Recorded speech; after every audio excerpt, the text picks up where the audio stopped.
that shit going. Then she cook that thing off and bring it around. Going that till I'm on. Put that 90 in the hole, I'm beating it down. Back in that bag again. Whoa, whoa. I'm saying that. I'm back in that bag again. Yeah, yeah. I'm saying that. I'm back in that. Yeah. Oh, you. Oh, yeah. I'm back in that.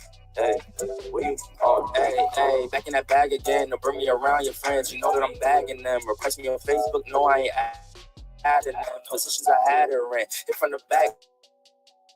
That pussy was splattering. Calling her friend. Tell her police. Y'all know what it is. I ain't got no money. Don't come for me. Everything that I'm reporting, someone else reported. So I just found the shit and I'm reacted to it. That's what this is. I'm just telling you stuff that you didn't catch when you was reading the newspaper or watching the news. I'm just saying. So let's begin. Hold on. Here we go.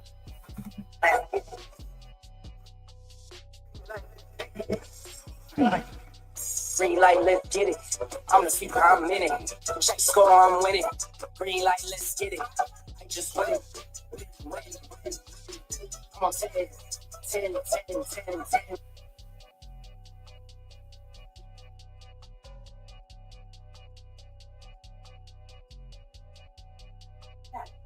Jackasses.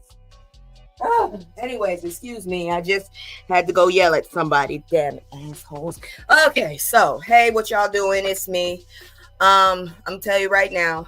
This is Kiso. Anyways, let me do my hellos and stuff. I had to go yell at somebody. Hello, and of course, hello. Before I go any further, I just wanted to talk about a few of the things that I have seen on the news that will not be in the story tonight, unfortunately. Because I couldn't find them. Anyways, yeah, if y'all noticed, apparently Korea is acting a damn fool. Their president decided to do martial law, but they put the smackdown on his ass. Why can't we do that with our politicians that act a goddamn fool? We got a dumbass that ain't even a politician coming into office again, and he's already wreaking fucking havoc. So how's that possible? How the fuck did he have so much power when he was just a civilian? Isn't that against the law or some shit? Anyways, that was one of the stories I was looking at. And another one, shit, what was it? Shit, I don't even remember. But yeah, I got stories to tell you, honestly. But anyways, let's start with the first story before we move any further on. Give me a second here so I can prep it up. Here we go. So let's go. So before I move on, and yeah, that's smoke. So if you see it getting a little dusty, yeah, that's me. I'm sorry. Check this one out.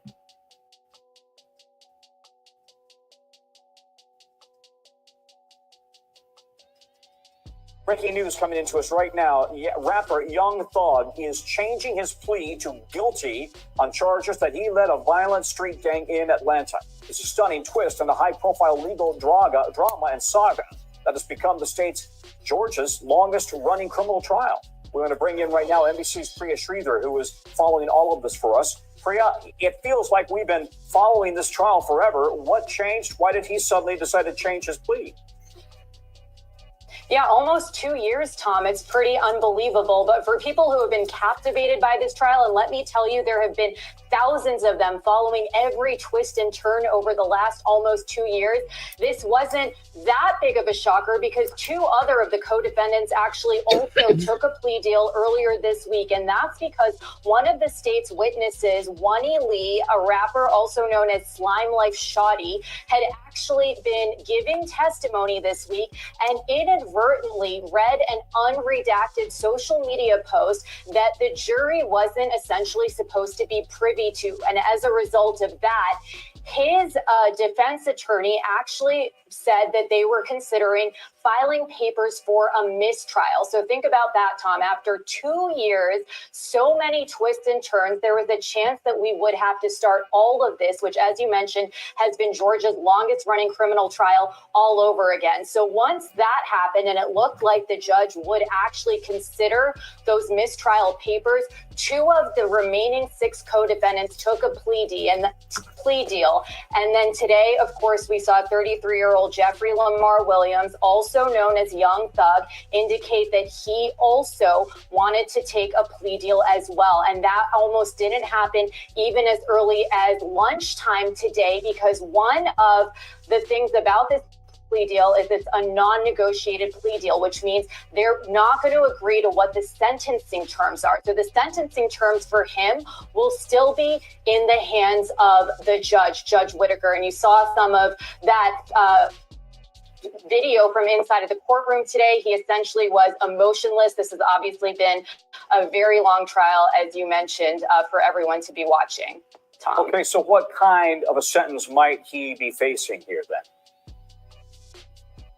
Yeah, so initially this started with about 27 co-defendants. Fulton County District Attorney Fonnie Willis actually pressed all of these charges against Young Slime Life. She believes that this alleged street gang has ties to the National Bloods gang, and they committed a lot of violent crimes, according to her, like murder, carjacking. And so a lot of those initial 27 co-defendants took plea deals. Some of them decided to have their own separate trials. But what we are seeing with the folks who did decide to take plea deals is their sentencing has been ranging from 5 to 20 years. Some of them are getting time served. So it's likely that we'll see a sentence similar to that. But of course, ultimately, it's up to Judge Whitaker to decide what his fate will be, Tom. Okay, Priya, thank you very much.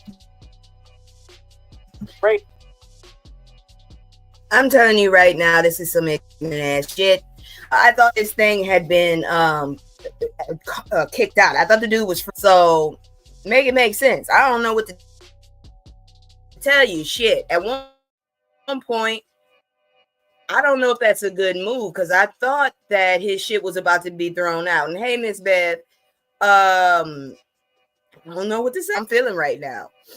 So yeah, okay. If you like it, I love it. That's all I can say. When you confuse me like this, I thought he was done, but this is ridiculous, honestly. And I wish you rappers would stop this bullshit. If you make money, can you stop being greedy like the rest of these crazy ass people? This is what's fucking up the damn country. If you gonna do crime, fuck it. I don't give a shit as long as it don't hurt nobody. But damn it, y'all just get greedy and then you fuck up everything. Golly. As my mom said, you give an inch, they take a mile. What you want? But anyways, let me see. What she said? I thought it was over with. Now he coming back talking about he's claiming he's guilty and shit. I thought it was a mistrial at one point. It's ridiculous that my internet is acting up. I don't know what to tell you, god dang it. I guess it's just one of those times of the day everybody is on their ass looking at the internet. I don't know. And I'm not talking about my people. I'm just talking about people just lazing about and just on there for being on there, because the internet is, I'm seeing two different things. Like I'm seeing 4 bars, but then at the same time I'm seeing 2. Oh well, I'm rambling. Let me get my little commercial up, because apparently mod shit is going cuckoo in these YouTube streets. Hey, I've been surviving ultimately. I had like 3 or 4 of them motherfuckers. Had to get rid of some just left, and honestly, I mean, I'm still moving, honestly. So that's why I got this commercial. Check it out, y'all. And if you like what I'm doing, please like, share, comment. If you don't like what I'm doing, let me know why. Just come at me correct. That's all. It's just me and a fam. It's just me and a fam. It's just me and a fam. It's just me and a. It's just me and a fam. Yeah. It's just me and a fam. See my love today, that's my girl, that's my mascot. No one's go flowers at the mouse till we pass out. Stay inside the house, turned up with the racks out. Stay inside the house, turned. All right, so last week I reported that Wendy Williams had been diagnosed permanently incapacitated, and I actually saw the story yesterday, and then I found it while I was doing my research today. The family is clapping back. They're saying no, and I still stand where I stood in the first place. Give her back to her family. Let her son take care of her. I don't know where that white lady came from, but I do feel like she's doing a cash grab. And I'm just, I don't know, but that's how I feel. Anyways, Wendy Williams' family disputes claims of permanent incapacity amid legal battle. Wendy Williams' son accuses her manager and others of enabling his mother as battle addiction issues. I'm sorry, you got friends that will be real friends, then you got friends that just want to say nice things to you. Those are enablers. I need y'all to understand that. And enablers at times can be very detrimental, especially if they have a lot of influence on you, because they'll tell you you look fine when you actually look like a whole cow or something. That's all I'm saying. And look, if I look like a cow, you better let me know I look like a cow. I'm not trying to walk around looking like heifer. Anyways, the saga surrounding Wendy Williams continues to unfold as her family pushes back against recent legal claims about her health. Last month, attorneys for Williams' court-appointed guardian, Sabrina Morris, say, I don't even like that, first of all. She is doing a cash grab. Prayers for Wendy. If it's in God's will, he can heal her body. Her body was being healed a while back when she was with her son. I believe she was on a vegan diet at one point. He had her away from the alcohol and all that. And from what I understand, she was very clear. She was cognitive, all of that stuff. And y'all gotta excuse me. My StreamYard is acting a damn fool. They take their damn money, but they act a goddamn fool. Because apparently, every time I push a button, give me a second here. Yeah, it stopped responding again. Give me just a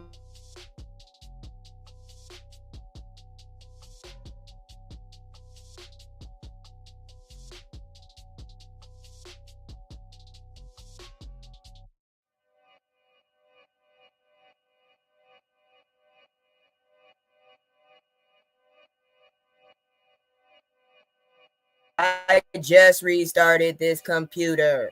It is not like my computer is hanging on like resources that are very thin. I just restarted my damn computer. It shouldn't be acting a damn fool. I don't know what's happening. Is everybody streaming today? Shit. At this time, I hate when people do that. Please, if you know me, do not stream while I'm streaming. That shit is annoying. It feels like you stepping on my toes, really. Because I try my best to pick a time where I'm not interrupting on anybody's stream. Honestly, because I'm not coming on here 24/7. I'm just letting you know. You only gonna see me maybe once, twice, maybe 3 times the most on a stream. After that, you ain't gonna see me again because I got shit to do. So I don't know what the fuck it is with the damn stream acting like a fool. I'm sorry. I'm just a little triggered by it. I hate this shit. Anyways, diagnosed with aphasia and frontotemporal dementia in May 2023, the beloved 60-year-old media personality has been under court-ordered guardianship since 2022. Can someone please tell me how the hell the court gets the chance to take care of you before your own damn family? What the fuck? I want to know why do we have shit in court where a fucking entity that doesn't know you, don't know your family, can give you to somebody that may not really want to do good by you? You know what I'm saying? I don't understand that shit. I don't. Anyways, this arrangement was initially put in place to manage her finances and health, but it has also drawn public scrutiny and stirred controversy within her circle. Shit, I understand why. The recent filings by her guardian suggested cognitive impairment, further fueling the ongoing debate surrounding Wendy's capacity to make decisions about her life and career. This update came in the wake of backlash over her documentary, Where is Wendy Williams, which aired earlier this year. The documentary faced criticism for its portrayal of Wendy's struggles, leading to speculation about her future in the public eye. I just can't stand her eyes. That's the thing about that. If we could just get her to stop looking like that, I think people would take her more seriously. I'm sorry, maybe that's mean, but what is it that's making her do that? Because I told y'all before, I don't be paying attention to these people like that. Despite these concerns, Wendy's family remains steadfast in their support. She is more clear now than she's ever been throughout the guardianship, which is a problem for some. The Family Insider shared the Daily Mail. When Williams, known for her sharp wit and candid style, spent decades entertaining audiences on her both radio and television, her transition away from the spotlight has been marked by a series of health challenges and legal battles, leaving fans and loved ones hopeful for her continued recovery and stability. As the story develops, it remains to be seen how these differing narratives about her health will influence Wendy's future. For now, her family assurances serve as a reminder that the journey of healing is complex and deeply personal.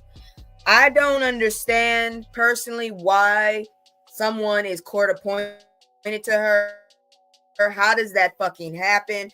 How does the court get in your business is what I don't understand, okay? That's my... What the fuck is that?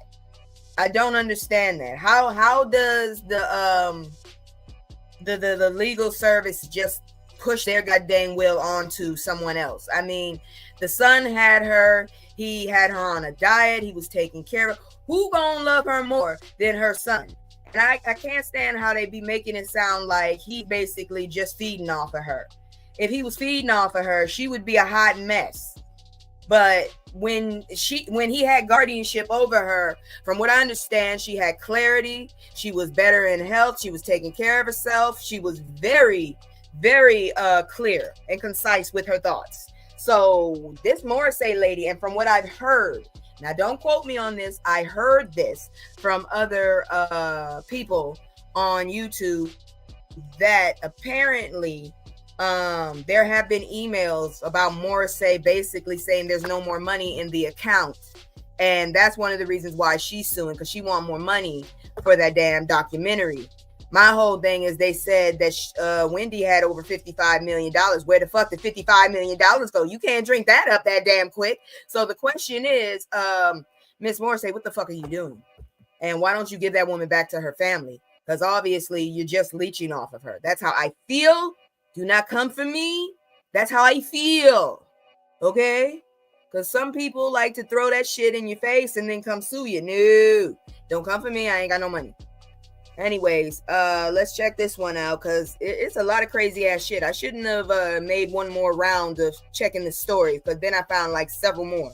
Anyways, let's look at this. God dang it, it's ridiculous. All right, so do y'all remember what happened in New York about that chokehold on the subway by that dumbass that went a little too overboard with the homeless dude? Yeah, well, he's in trouble now. Mayor Eric Adams defends Daniel Penny in deadly subway chokehold. And this dumbass here, if I was in as much trouble as this dumbass here, I would shut the hell up and sit down. That's all I would do. I wouldn't say another damn thing, especially if it wasn't my business. If it wasn't my business. Sit down, bitch. You don't have this. That's all I'm saying. I would go sit my ass down. I wouldn't say another damn thing. Because seriously, every time he opens his mouth, it's like he puts his foot in it. And he does have a large mouth. I'm just saying. Mayor Eric Adams defended Daniel Penny, who is on trial for the subway chokehold death unaliving of Jordan Neely, saying he hopes the jury will make the right decision. Why would you put somebody in a deadly chokehold? What? How is that the right decision? Somebody make it make sense. Anyways, on Tuesday, December 3rd, a Manhattan jury began deliberations on whether to convict Penny, a Marine veteran, for choking Neely, a 30-year-old Michael Jackson impersonator who was home. Why are they mostly homeless? Anyways, homeless to basically unalive on a subway in May 2023. Penny, who is white, confronted Neely after he allegedly shouted at passengers that he was hungry, thirsty, and didn't care whether he died. The former Marine forced Neely onto the ground and put him in a chokehold until he stopped breathing. My question is, once you got him to the ground, why did you put him in a chokehold? You could have easily just, put your arms, restrain his arms. And if you need to, restrain his legs so he can't hurt nobody until y'all get to a station that you can pull his ass off and get him to some people. That's my thing. Anyways, Lord. During a recent appearance on 710 Wars, the Rob Astorino show, Adams pointed to the failure of New York's mental health system, saying Penny did what we should have done as a city, per the New York Post. The young man in this case was going within our system, throughout the revolving door of our system. Now we're on the subway where we're hearing someone talking about hurting people and unaliving them, Adams said Saturday. All right. He said it. He didn't do it. What the fuck is up with people jumping before shit happens? You don't know what that man is saying. He's off his rocker, obviously. Get him to the right fucking authority. You don't need to restrain his ass unless he took a moment where he was trying to, hurt someone. And even then, restrain his ass unless he's actually got you. I'm still trying to figure out where you would need to put him in a chokehold when you could have easily restrained his arms and legs, especially if you're in the armed forces. I don't get it. Somebody make it make sense. Anyways, the passengers were afraid. I've been on the subway system. I know what it is as a police officer to wrestle or fight with someone. It is imperative that we look at the totality of this problem, the mayor said. Adams said he hoped jurors would hear all the facts as they consider whether Penny was justified in choking Neely to unalive. Penny has pleaded not guilty to charges of manslaughter and criminally negligent homicide. Based on all the facts that's laid out, a jury of his peers will make the right decision. I don't want to prejudge that, Adams said. That could have easily been a case where you saw 3 innocent people unalived on our street 2 weeks ago, he added, referring to last month's deadly in Manhattan. We have to recognize we have a mental health crisis and we're not doing enough to solve it. Yeah, that's true. You're not doing enough to solve it, but at the same damn time, that does not justify someone for taking that person's life. If they are not in their right mind, then they need to be in a facility or somewhere where they get the help they need. Okay? A lot of these people ain't really going to do that shit. I'll tell you right now, a lot of people, they just talk. They just want someone to help them. That does not give you the right to go and, put them down like a damn dog. What the hell's wrong with y'all? Ooh. But anyways, we ain't done. We got that's what you get going on. And God help me, these damn celebrities have lost their ever-loving mind this past week. I'm telling you, it's the end of time. Anyways, so let's check this one out. Good grief. Emotional content. So, black cop demoted after refusing an order to tone down her look lawsuit. The fuck? What do you mean, tone down? Oh, these people. A former Miami police commander says she was demoted after facing Ross's comments from her boss, including an order to tone down her look. What the fuck is wrong with her look? According to CBS Miami, Lieutenant Wesley Louis Francois filed a lawsuit against the city, alleging discrimination and retaliation.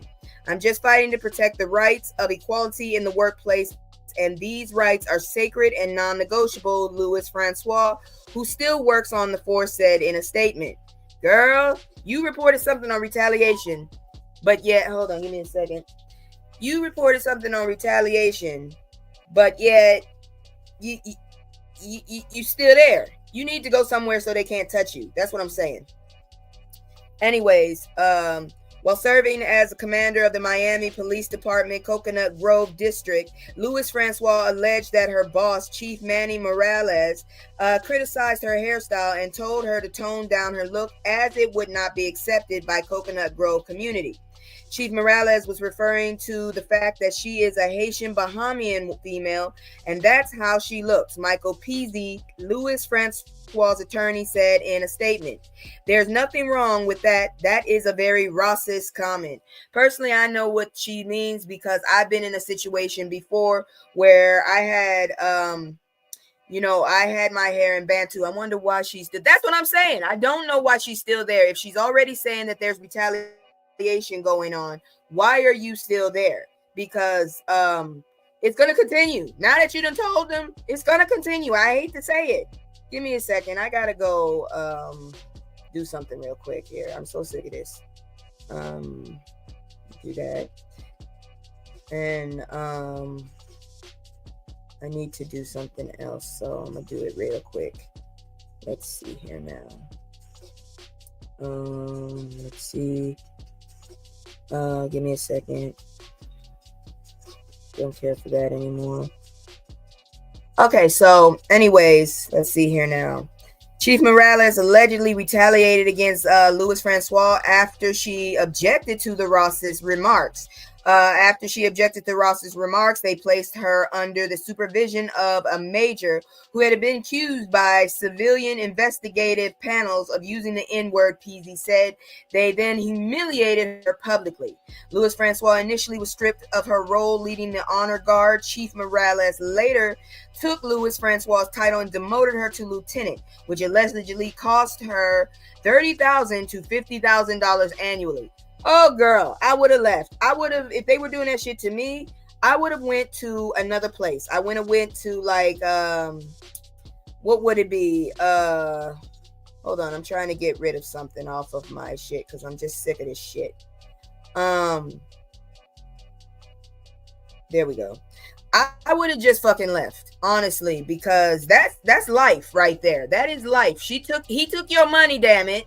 He gonna do more. It's out in the open, my love. It's out in the open.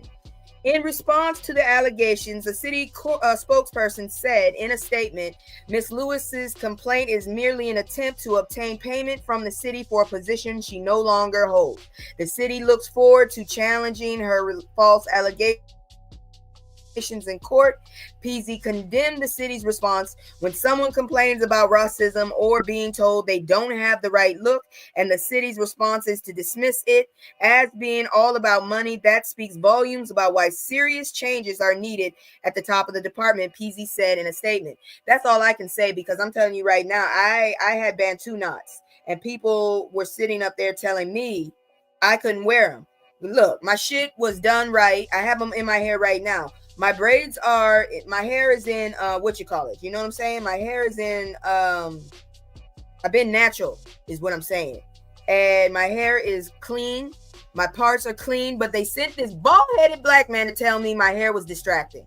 Yet, you have no problem if I come in with locks. What the hell is the difference? I don't understand it. But, yeah, unless you wearing some shit that like has lights coming out of it, it's moving and shit, I don't understand your issue. I don't understand why you got to have a problem with this person's looks. Just isn't there a Crown Act in Florida?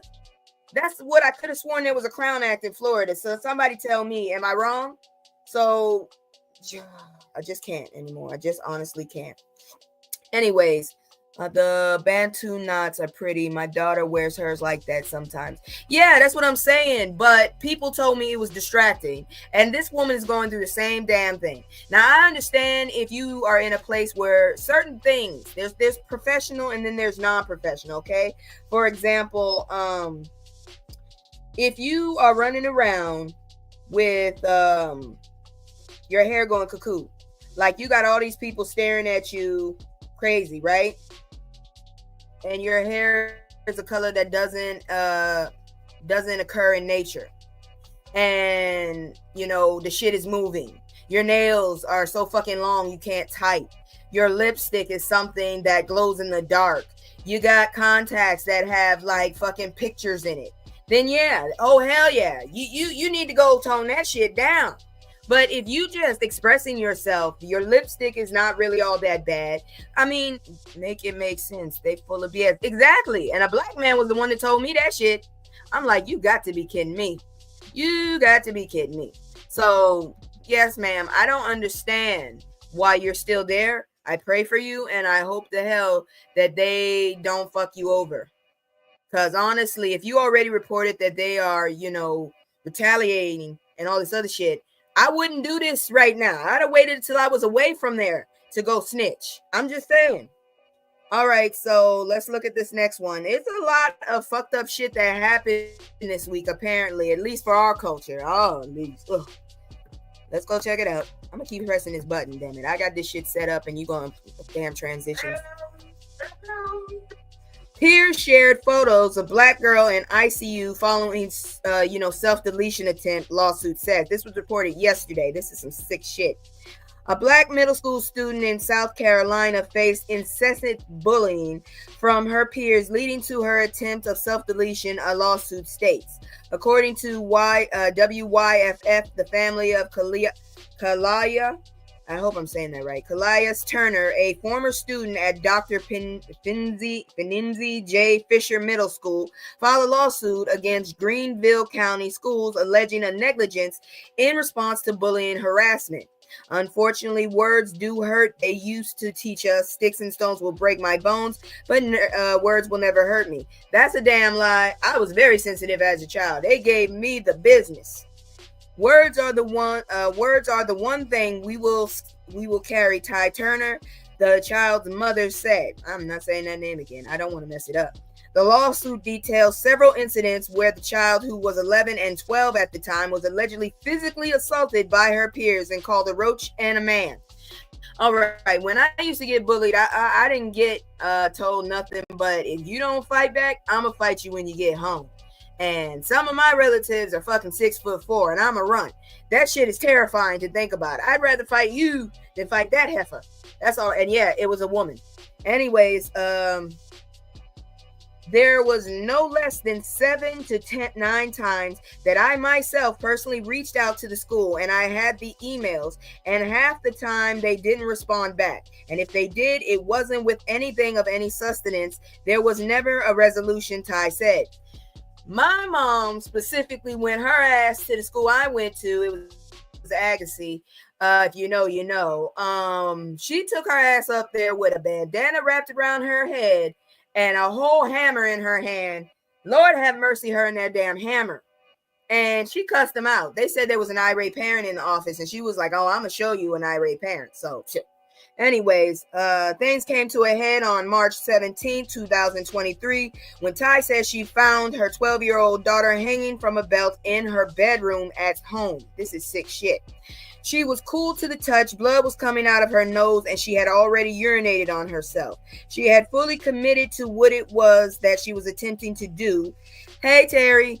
And she was gone for 8 whole minutes. Paramedics couldn't find a pulse, and they couldn't find her heartbeat. There were grown men in the room crying, Ty said. The mother said first responders later found a pulse, but the baby was in a coma for weeks. The young girl ultimately stayed in the hospital for 101 days, during which 2 students visited her, took photos of her, and then circulated them on social media, according to the lawsuit. What the fuck is wrong with y'all damn kids? I used to just have to deal with motherfuckers making up jokes about my name and shit. This is sick. You don't sit up there and take a picture of someone when they down and out and then circulate that bullshit. I used to really like the internet, but social media is killing everything. Y'all need to knock this shit off. That is not human. Who raised you? Shit. The baby still requires around-the-clock care following her hospitalization. We're 18 months plus out, and she has no control currently over her body. She's total care, nonverbal, on a trach, on a feeding tube. She requires around-the-clock care that, for the most part, is administered by her father and I. We've recently gotten the help of a nurse 3 days a week. It's an absolute mountain, Ty said. This is sick, and y'all motherfuckers took pictures of this shit. Oh, you better hope you don't get cursed.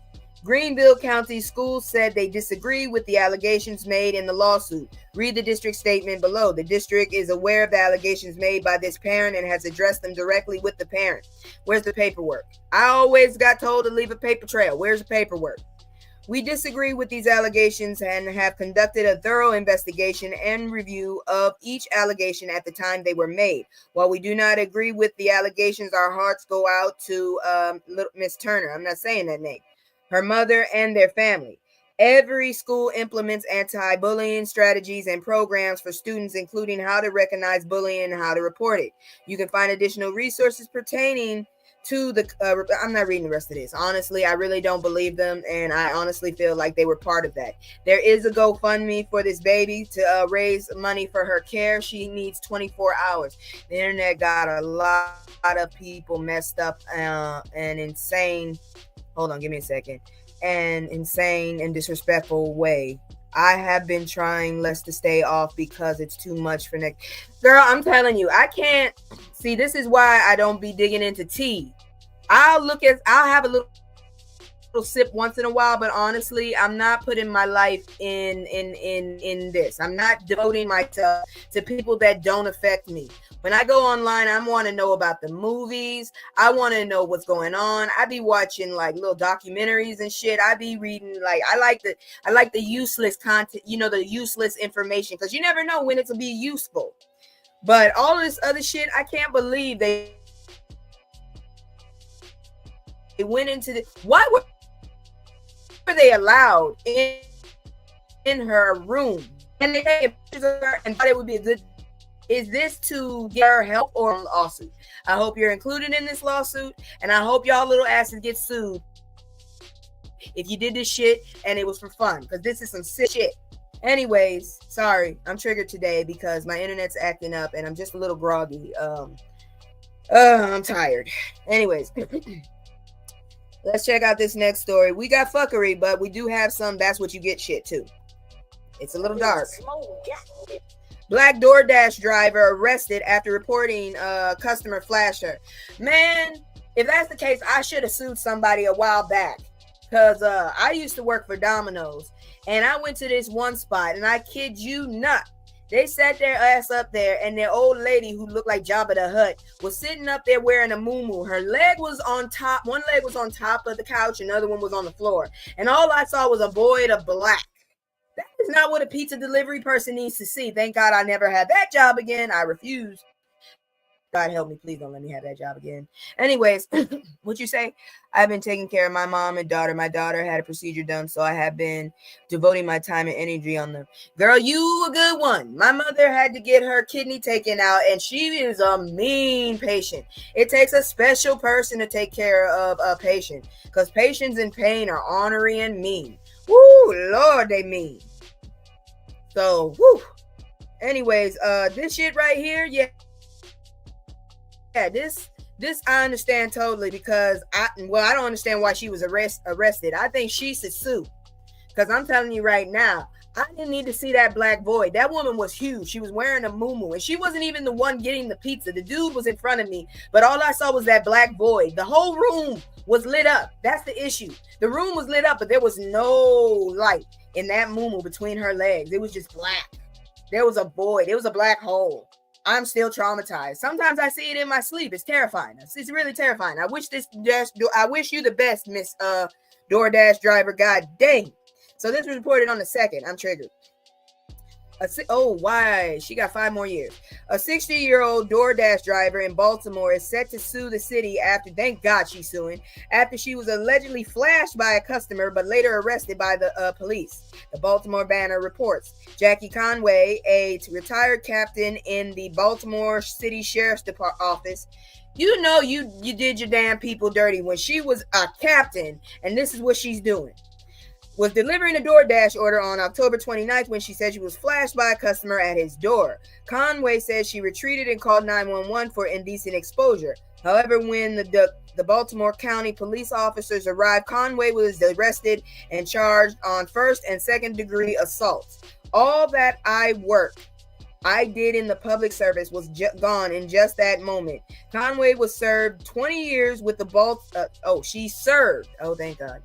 She served 20 years with the Baltimore City Sheriff's Office, told the Baltimore Banner. It was just gone. Conway's charges were later dropped, but her attorneys, Jade Wendell Gordon and, Raouf Abdullah, believe she was a victim of racial and gender discrimination and are planning to sue the city. The customer involved told the police she was wearing an oversized shirt and boxers where he answered the door. According to the customer, Conway was sitting in her vehicle across the street, and he approached her after she didn't respond to his messages.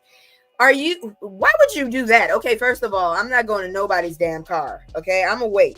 Your ass better look at me and come out that door. I'm not coming to your car for nothing. Shit. According to a police report, the man alleged that Conway told him to get away from my car before I put a bullet in you. Well, you ran up on her car. She might not have been the DoorDash driver. The customer said he raised his hands and walked back to his house. Conway said that the man wasn't wearing pants or underwear when he opened the door, according to the retired captain. The customer approached her vehicle aggressively, prompting her to grab her gun in the downward low ready position. Conway had a walk and carry permit, which she showed to the police. Still, Conway was arrested to taken I'm not joking. This is what it says. Was arrested and taken to the Townsend precinct where she was held for several hours. How much eggnog did y'all drink when you wrote this? I was providing a service to someone, Conway said, and they come and lock me up. It remains unclear why Conway was arrested. She has an arrest history, which is extremely disturbing for someone in law enforcement. Oh, shit, lady. I know you ain't. How the hell you got... Oh, Abdullah said, even though this gets dismissed, that blemish remains forever. She is extremely disturbing. She has an arrest history, which is extremely disturbing for someone in law enforcement. Oh, this one. Okay. I thought you meant before. Don't talk like that. Say something like she has an arrest history. This is disturbing. Don't say she had a whole... God dang it. Y'all scaring people. This is why the media fucks up. You sitting up here saying shit and people don't realize what you're talking about. Good grief. I know I didn't read that wrong. Whew. She's embarrassed, humiliated, offended, Gordon added. It's just a very disturbing situation that absolutely shouldn't have never happened. I'm thinking about changing my news to just turn into a goddamn grammar Nazi. Grammar. I need y'all to know that before somebody sit up there and think I'm one. Give me a second. Internet's acting up. Everybody must, and it's sick. If you ask me, it really is. All right, so y'all just now hearing about this shit. I've never experienced it. I've never seen anybody, do it. I've never heard of this shit until the internet. The fucking gentle parenting. Has anybody else heard of gentle parenting? If you've heard of gentle parenting, please put a 1 in the chat, because I just recently heard about this shit maybe last year, and honestly, I think it's bullshit. Honestly, I really do. I'm sorry. I was raised by a boomer. I got my ass whooped. It took me 22 years to willingly buy a belt. Okay? So I don't know shit about gentle parenting, but I do know this shit right here would have got my ass killed. I'm just saying. So let's look at this.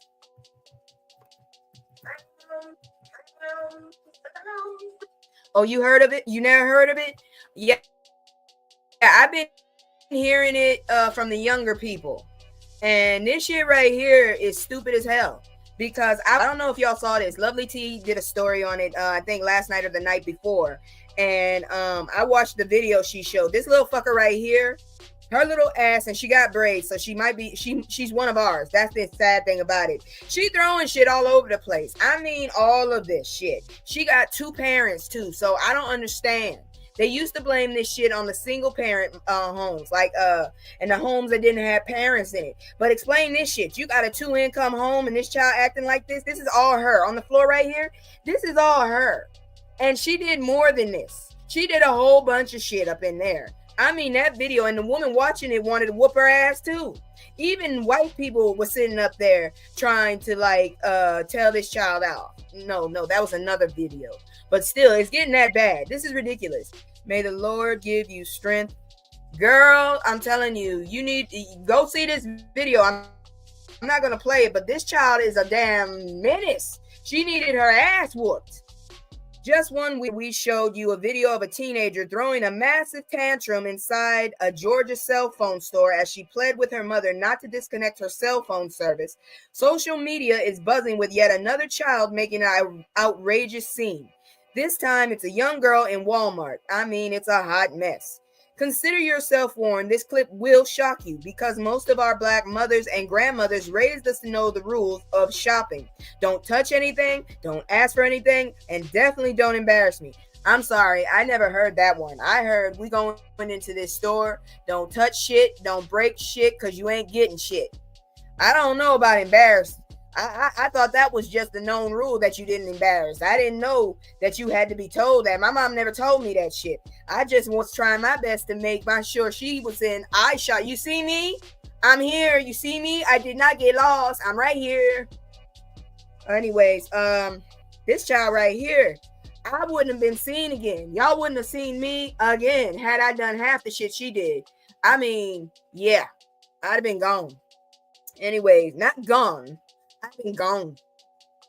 But in this video, a young girl is seen walking through what appears to be the dairy section of the store, violently throwing items to the floor. Her actions cause other shoppers to stop and stare at the girl in disbelief. And I mean, she threw shit all over the place. I couldn't be her grandparent because she would have gotten her behind spanked. Girl, there was one video sitting up there. That was the one where she got yelled even by a white lady in one of those little scooters. She was so bad, the goddamn grandma, you could tell it was a grandma. The grandma was backing up. I guess that was one of them new grandmas. Shit, my grandma, I didn't think she had it in her. That motherfucker had me in a chokehold before. Woo! No, not a chokehold. She had me in a headlock. Headlocks are not fun when the woman spent some time picking cotton and worked on a farm. That shit is not fun to experience. Noogies either. Anyways, the girl continues moving through the store, kicking displays, throwing things, and ignoring adults who try to restrain her. In one of the most pearl-clutching moments, the girl moves on to a display of glass, grape juice bottles, and throws them onto the floor, causing the glass to shatter and the juice to splatter everywhere. The video is posted on Twitter on December 2nd, has already received nearly 6 million views. Here it is. Let's see if I can get it to play. You're not going to hear any sound, but just look at this shit. It's a hot mess. Ooh, it's playing. Okay, there's the video right there. There's. Give me a second. It's still playing. Yeah, there she is. Let me bring this. Hold on. All right. That's her. You didn't miss much. Look, that's her right there. You see that? And it don't stop. Is that woman's hair green? That woman's hair is green. I just noticed that woman's hair is green. All right. There she is. She's still throwing shit. That is not her mother. That is not her mother standing there. Yo, I spoke too soon. One of my patients needs me, but I'm going to try and come back. All right. Take care of your people. Look at this. She's still going. That woman's hair is green.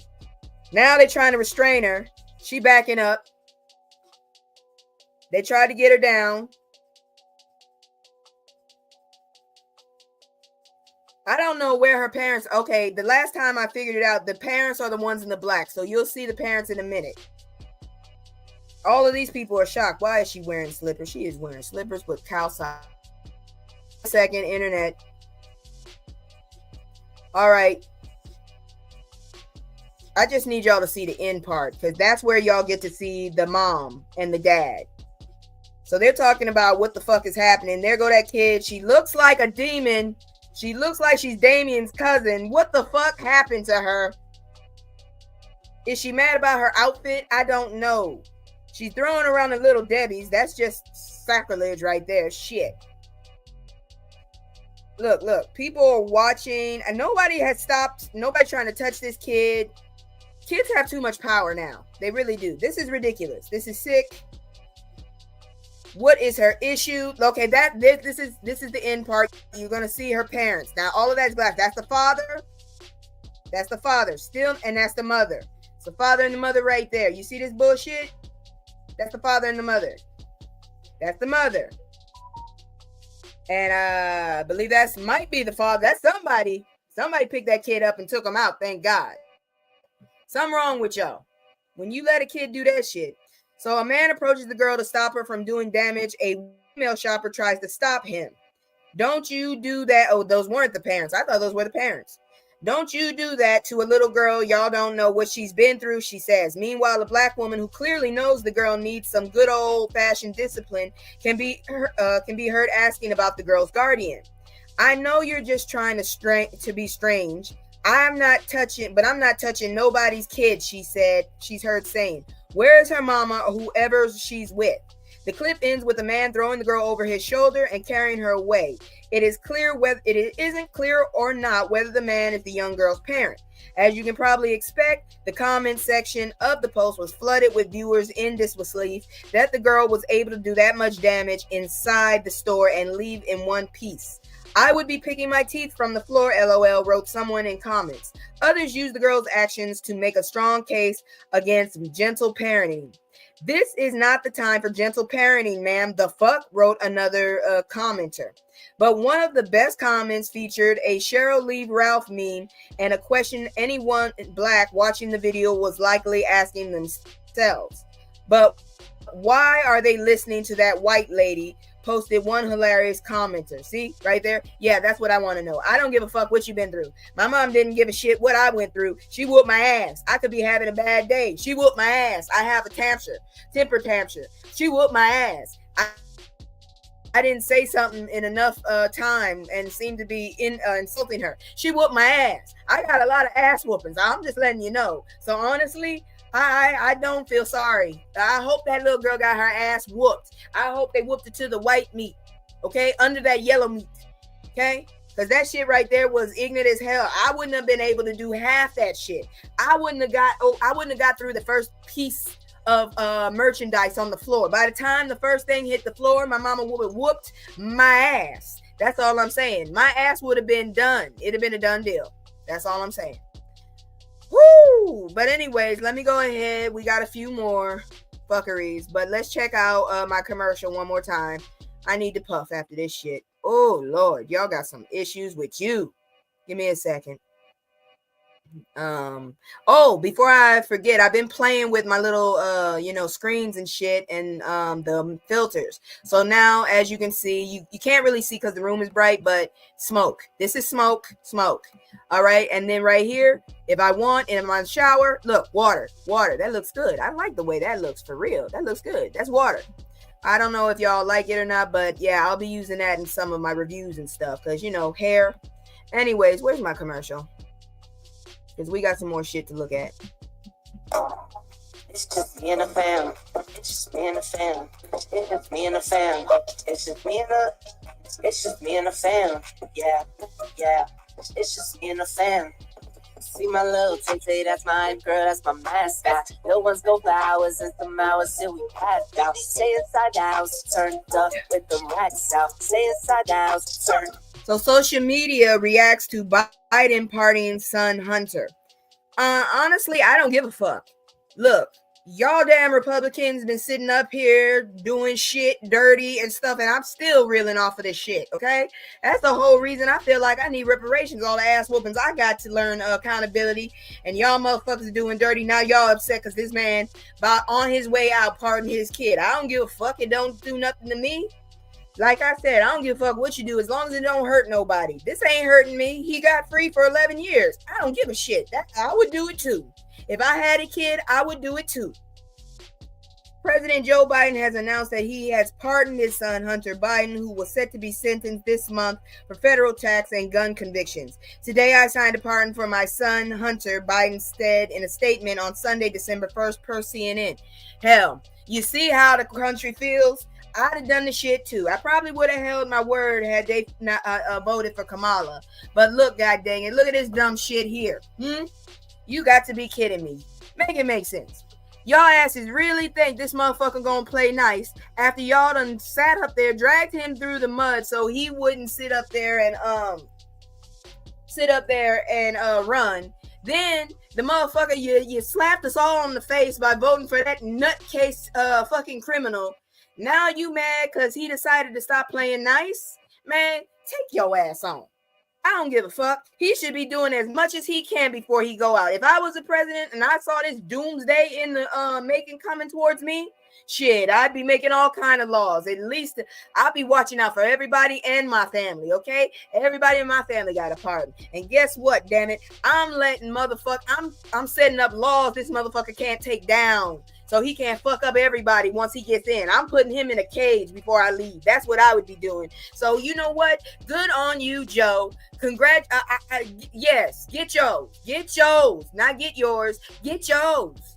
Anyways, let's see here now. According to a copy of the executive grant of clemency, Biden granted his son a full and unconditional pardon, meaning it cannot be rescinded by President-elect and felon Donald Trump. The president's pardon comes after Hunter was convicted in June of illegally buying and possessing a force multiplier as a drug user. In September, Hunter also pleaded guilty to 9 tax offenses after he allegedly failed to pay $1.4 million in taxes where he spent money on escorts, strippers, cars, and drugs. Hey, I don't agree with it, but that's his kid. That's all I got to say. Special counsel David Weiss, who Drumpf appointed as U.S. Attorney for Delaware, opened an investigation into Hunter in 2018 and filed both indictments in 2023. Hunter's cases revolved around his longtime struggle with drug addiction and alcoholism. I have admitted and taken responsibility for my mistakes during the darkest days of my addiction, mistakes that have been exploited to publicly humiliate and shame me and my family for political sport, Hunter Biden said in a statement on Sunday. In recovery, we can be given the opportunity to make amends where possible and rebuild our lives if we never take for granted and mercy that we have afforded. He continued, I will never take the clemency I have been given today for granted and will devote the life I have to rebuild, helping those who are sick and suffering. I hope he's telling the truth, but honestly, at this point, I don't give a shit.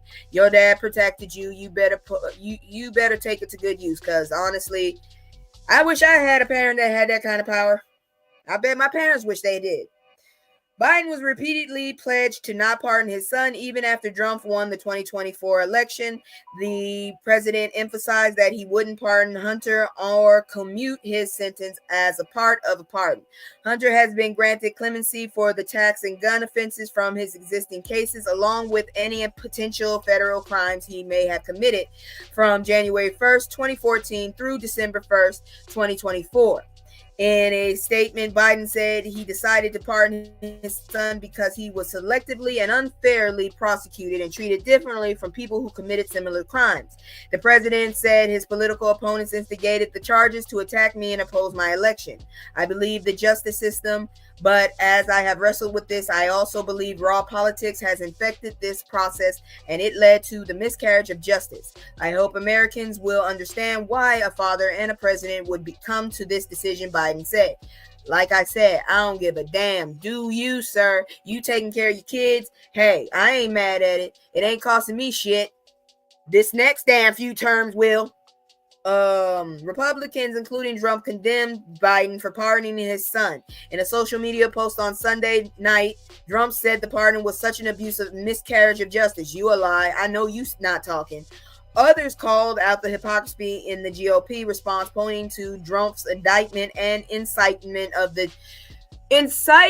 a fucking mutiny, a fucking coup, is not the same as letting your kid fucking free for cheating the government. The government cheats us on a daily basis, okay? Someone said, facts lives matter. I agree. Joe doesn't owe us any explanations, but he said he wasn't going to pardon Hunter. Yeah, and you guys said January 6th was a stain on our country, and you just reelected the guy who caused it. I don't want to hear it. I agree. Someone else said to those screaming, oh my God, Biden pardoned Hunter. Trump is appointing people he pardoned. Sit down. Exactly. Sit your ass down. Exactly. Sit your ass down. You are all acting like Hunter Biden stole classified documents and tried to overturn a free and fair election. Relax. I agree.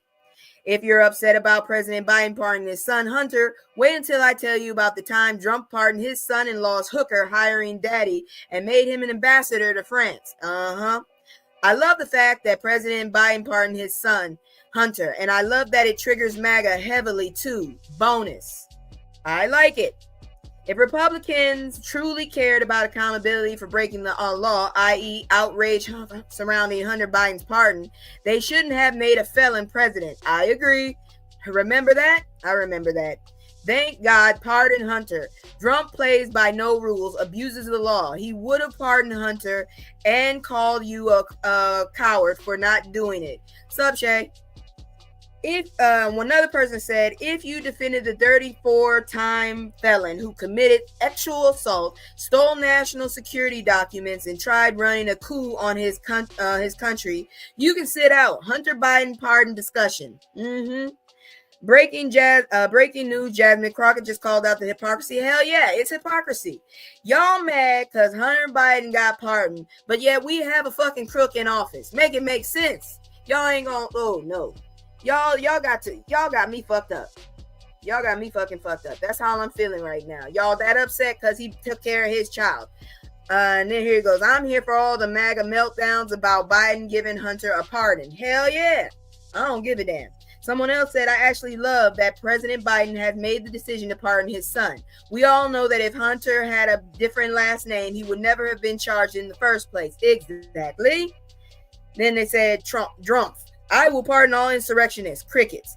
Biden. Today I pardon my son. How dare you? How could you? Exactly. I ain't mad at it. I really ain't mad at it. Go ahead and pardon every goddamn person you want, Mr. Biden. They fucked you over and they fucked this country over. And like I said, I'm on my way out. And speaking of who the fuck he did, coochie grabbing crook. Yeah, basically, let's look at who he pardoned. Let's look at that while we talking about it. I'm gonna keep hitting it.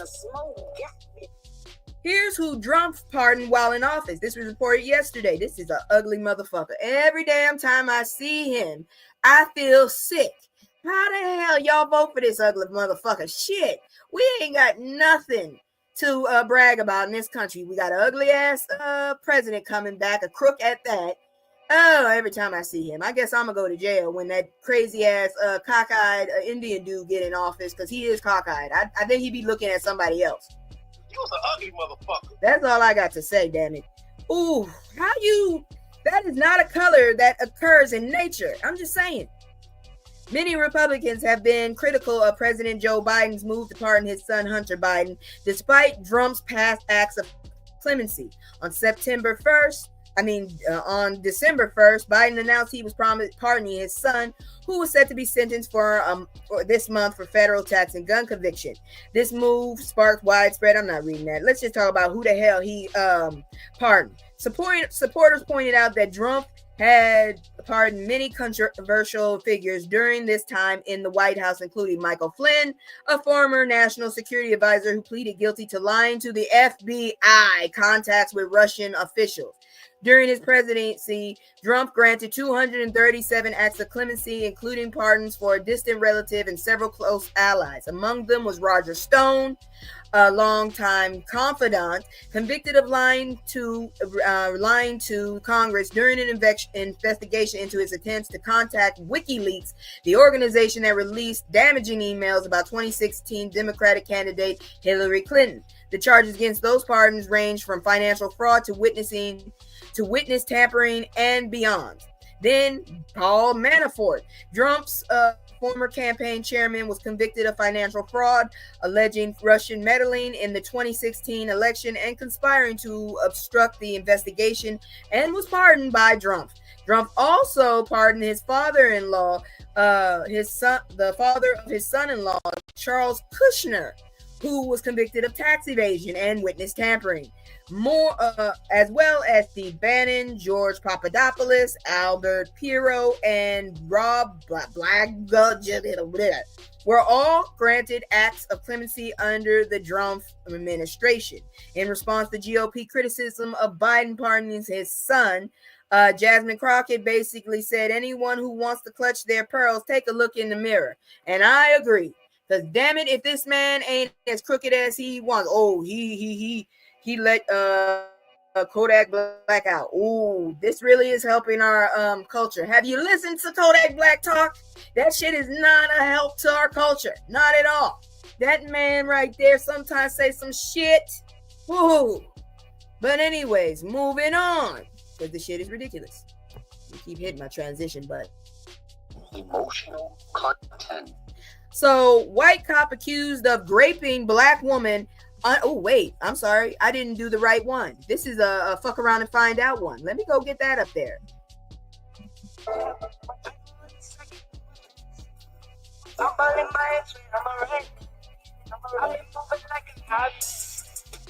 So anyways, like I was saying, he apparently has self-deleted himself, quote unquote.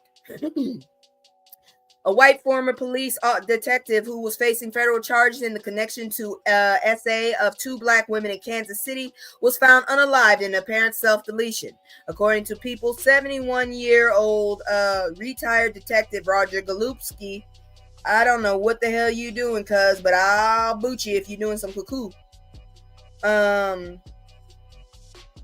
Who's scheduled to begin trial for SA allegations, unalived of a gun at his home in Edwardsville on December 2nd. Authorities found Golubski on the back porch of his home after a neighbor called 911, according to the Kansas Bureau of Investigation, where no immediate signs of foul play.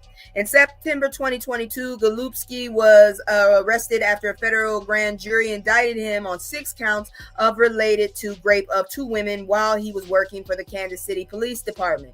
Golubski allegedly raped both women and forced them to perform oral on him in a vehicle and at their homes between 1998 and 2002, according to the federal indictment. There are some really evil ass people in this world. Golubski in the Demon indictment followed an FBI probe into allegations that he essayed 2 black women in Kansas City and traded drugs for information. Okay, we're gonna have to leave then. Give me a second. If you're having a stroke, please call somebody, please, because I'm about to put you on timeout. This is weird. Whatever you're doing, because that's weird. I don't know what the hell. Weird, making weird ass comments in there. Sorry. The investigation was backed by black activists and Jay-Z's Team Rock, who had previously called for a wider probe into the Kansas City Police Department. Golubski had pleaded not guilty to the charges. After Golubski was found unalive, federal prosecutors requested U.S. District Judge Toby Kraus drop his charges. Dude, he still should have this go with him. He took a lot of humanity from people. I'm just saying. This matter involved extremely serious charges, and it is always difficult when a case is unable to be fully and fairly heard in a public trial and weighed and determined by a jury. Assistant Attorney General Christine Clark of the Civil Rights Division and U.S. Attorney Kate E. Brubacher for the District of Kansas said in a statement. The proceedings in this case may be over, but its lasting impact on the individuals and families involved remains. We wish them peace and the opportunity for healing as they come to terms with this development, and we ask that they all be treated with respect and their privacy respected. I agree. All I can say is, things happen. Things freaking happen. And I don't feel any kind of ways. I'm sorry that someone is not there anymore, but what goes on in the dark comes out in the light. In some way, you gonna pay. Anyways, moving on. I'm so glad that people are coming back and actually having some sense on this. Let's check this one out. Prosecutors say officers acted recklessly in black man's unaliving during mental health crisis. This was reported yesterday. I'm so glad people are coming out here and actually making a stand. So this was reported in Indianapolis, Indiana. 2 Indianapolis police officers were charged in the unaliving of a black man who was shocked with a taser during a mental health crisis, acted recklessly by restraining him face down longer than necessary, a prosecutor said during the opening statements Monday. I hope y'all go to jail. I'm so sick of y'all fucking doing this shit and hiding behind that damn. I hope y'all go to jail, as many as they can before December is over. Please go to jail. This is ignorant. Officers Adam Ahmad and Steven Sanchez were indicted by a grand jury in April 2023 in Herman Whitfield III's 2022 unaliving. They were being tried together as co-defendants for what's expected to be a 5-day trial. That's not long at all. Why did it take so long to come to court? Both men face 1 felony count each of involuntary manslaughter, reckless homicide, battery resulting in serious bodily injury, and battery resulting in the moderate injury, and 1 misdemeanor battery charge. Well, damn, that's a lot of battery. Daniel Cicchini, the chief trial deputy of the Marion County Prosecutor's Office, said in his opening statement, that Ahmad and Sanchez held Whitfield down on the floor of his parents' dining room longer than was necessary while he was being handcuffed. Cecchini said that the officer's action left the man who was obese unable to breathe. Did you really have to say obese? That was rude. Essentially, his heart and lungs could no longer function properly, Cecchini told the jury. When they kept him in the position, they did so recklessly because motherfuckers apparently don't care about the grade of the job as long as they have the job. Also, he also told jurors that the two officers' actions were a substantial deviation from their training. But Mason Riley, an attorney for Ahmad and Sanchez, said during the opening statement that Whitfield suffered from an enlarged heart. He said Whitfield, who weighed 389 pounds according to his autopsy, had unalived before the handcuffing concluded. Neither of them had committed a single criminal act, Riley said of the co-defendants. No, I don't give a damn. Even if he did unalive, you shouldn't have put him on his stomach, dumbasses. Can't people just sit people down on their asses after they handcuff them? Jesus. He also said neither officer nor other officers who responded to the family's home heard Whitfield say he could not breathe. Ahmad, 32, and Sanchez, 35, were indicted after Whitfield's family had spent nearly a year demanding the police release full-body camera videos of his encounter with officers and called for the firing of up to 6 officers. Oh, so there need to be some more people. Well, I'm not against that. Both officers remain on administrative leave duty with Annapolis Metropolitan Police Department. Whitfield's parents had called 911 on April 25th, 2022, and reported that the 39-year-old son, who was gifted pianist, was in the throes of a mental health crisis at the family's Indianapolis home. Why didn't y'all send the paramedics as well? I don't understand why you would send police. You need to send maybe police to guard the medical people, but you should have sent an ambulance. The videos of the police response to the Whitfield home were released in January 2023 and document Whitfield's final moments alive during a chaotic encounter with police. Responding officers found Whitfield naked and pacing inside his home. Body camera videos show officers trying to convince Whitfield to put on clothing so he could be taken to the hospital. But Whitfield did not dress and he avoided contact with officers, moving from room to room. Whitfield is eventually seen running past the dining room table before Sanchez shocks him with a taser, and Whitfield falls to the floor, toppling furniture. Sanchez, Ahmed, and other officers are seen holding a struggling Whitfield face down on the floor while they work to handcuff him. You should have had a medical person in there with you. Whitfield can be heard saying "can't breathe" a few times and exclaiming before he eventually falls silent. When officers rolled the handcuffed Whitfield over, he was unresponsive. He was pronounced unalived at a hospital. The first witness called Monday was Dominique Clark, one of the first officers to arrive at the Whitfield's home. Jurors were shown her body camera video, starting with her arrival at the scene with Ahmad already inside the home.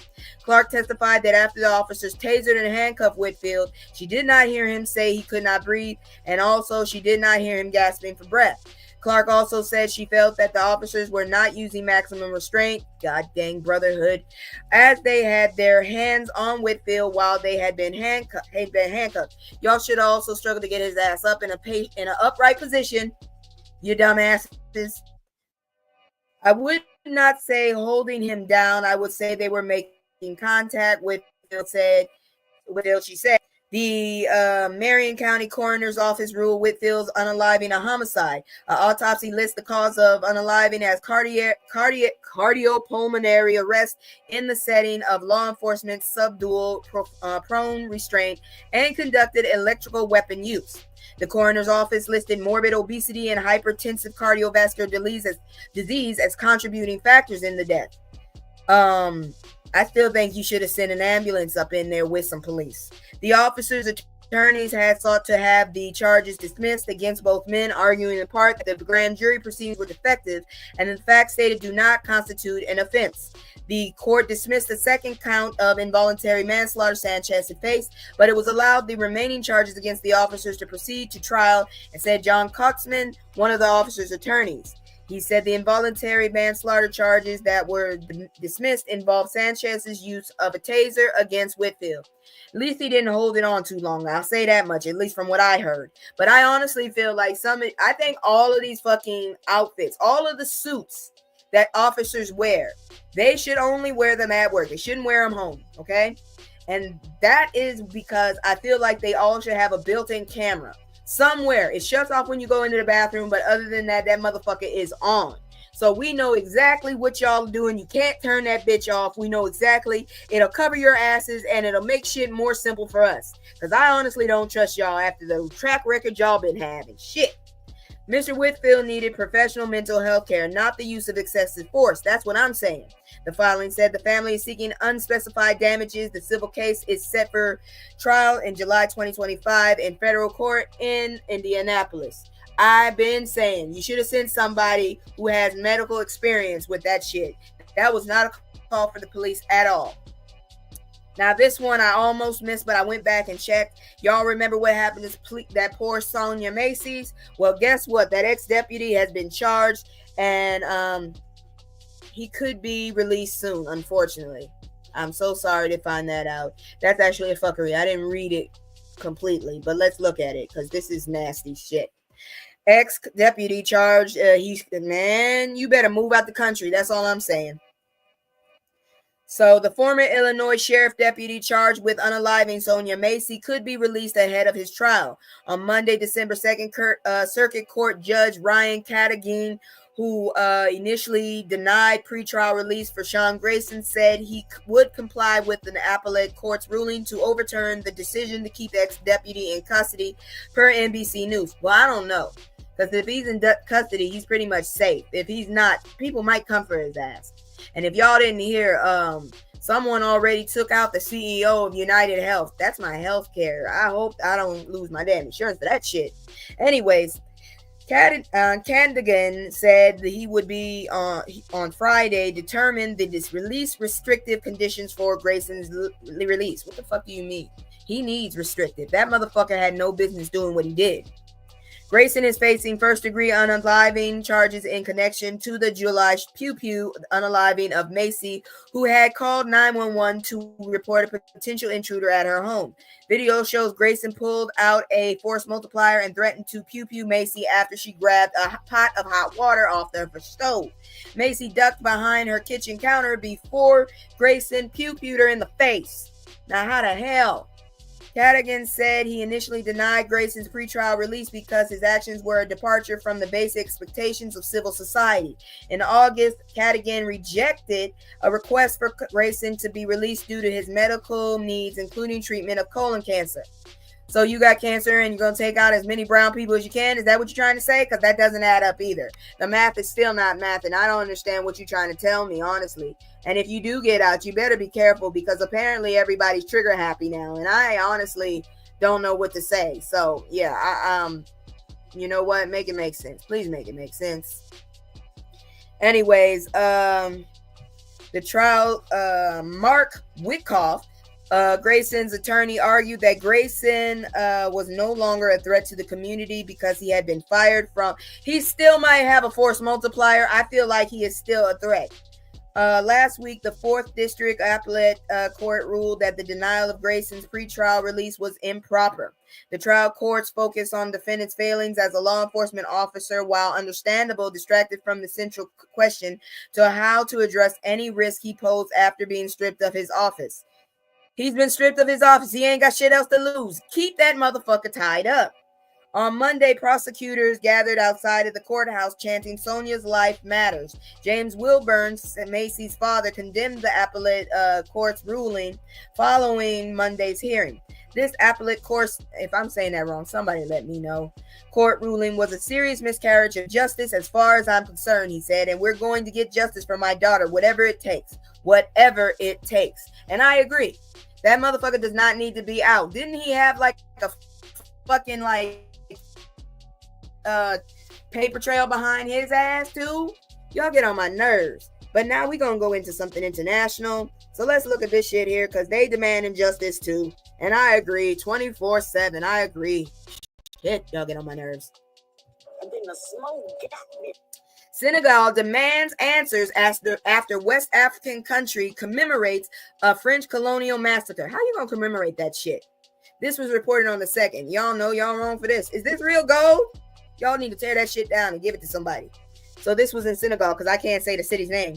Baram Senghor regularly pays his respects at a military cemetery in a fish. I'm not saying that village name. In a fishing village near Senegal's capital, Dakar, bowing in front of a different grave each time. The 86-year-old, who has no way of knowing which grave belongs to his father, Mbap Senghor, one of the hundreds of West African riflemen who fought for France during World War II, but were likely unalived on December 1st, 1994, by the French army after demanding unpaid wages. In this cemetery, where they are supposedly buried, all the graves are anonymous, and the exact location of the remains is unknown, as it is the number of victims. The true scale and circumstance of the unaliving remains unclear, as Senegal commemorates the 80th anniversary of the massacre on Sunday. Dude, I don't know how to feel about that. I mean, we're commemorating the people that lost their lives, or are we commemorating the reason? I don't know. But it's threatening to reignite smoldering tensions between France and the former colony. I have been fighting to get answers for over 80 years, says Baram Senghor. French President Emmanuel Macron cannot do what the other French presidents before him did. France has to repent. Shit, a lot of people have to repent, and we still ain't seen not an apology, not a I'm sorry, not a here dog, here's a bone. The West Africans were members of the unit called the Tirales Senegales, a corps of colonial infantry in the French army that fought in both world wars. According to historians, there were disputes over unpaid wages in the days before the massacre, and on December 1st, French troops turned on the unarmed African soldiers and pew-pewed them For decades, French authorities tried to minimize what happened there. Reports by the French military shortly after the massacre determined that 35 West African soldiers were unalived in response to a mutiny, quote unquote. Other reports by the French army mentioned 70 deaths. But today, many French and Senegalese historians agree the true unaliving toll is likely in the hundreds, with some speaking of almost 400 African soldiers unalived based on estimates of the number of riflemen present at the camp on the day of the massacre. On Thursday, Macron officially recognized the events as a massacre for the first time in a letter to the Senegalese president, Diomaye Faye, which was seen by the Associated Press. France must recognize that on that day, the confrontation between soldiers and riflemen who demanded their full legitimate wages be paid triggered a chain of events that resulted in a massacre, read Macron's letter. So my question now is, are you going to pay the families? Huh? How about that? Restitution. How about that? But many historians dispute the idea of a confrontation between the French soldiers and the West African riflemen. What happened on December 1st was the execution of unarmed soldiers, says Martin Moret, a French historian and author of, I'm going to try and say it, The Arroye, 1944, History and Memory of the Colonial Massacre. He points to the fact that no weapons were mentioned during the trial of the African riflemen accused of mutiny, and the absence of any injuries among the French soldiers as evidence that no confrontation took place. In his letter to the Senegalese president, Macron did not mention the number of soldiers unalived. The controversies and unknowns about the massacre are in part due to a lack of transparency by French authorities regarding the military reports and testimonies. In 2014, French President François Hollande handed over the European nations' archives on the Arroye to Macky Sall, then president of Senegal. But historians say that key documents, including one indicating the site of the mass graves and the number of West African soldiers present at the camp on the day of the massacre, are still missing. It is unclear if France holds such archives or if they even exist. Macron's office and the French Foreign Ministry did not respond to requests for comment. Additionally, very little was done by Senegalese authorities under former President Sall to allow historians to delve into the historical documents. The archives remain inaccessible until this year for obscure reasons, says Moret.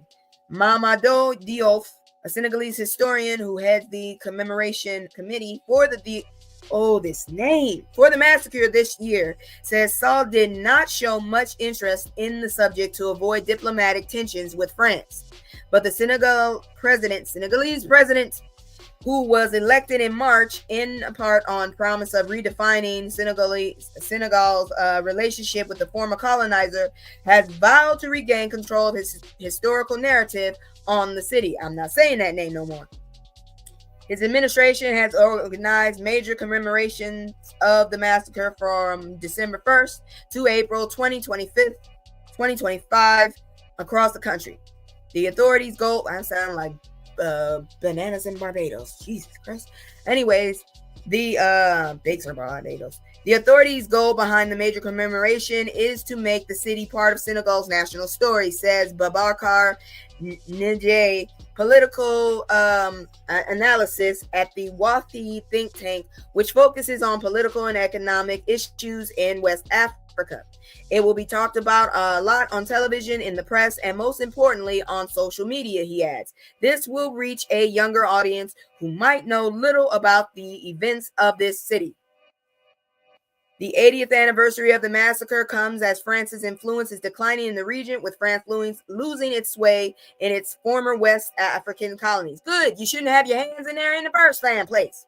French troops have been ousted in recent years from Niger, Mali, and Burkina Faso after years of fighting Islamic extremists alongside regional troops.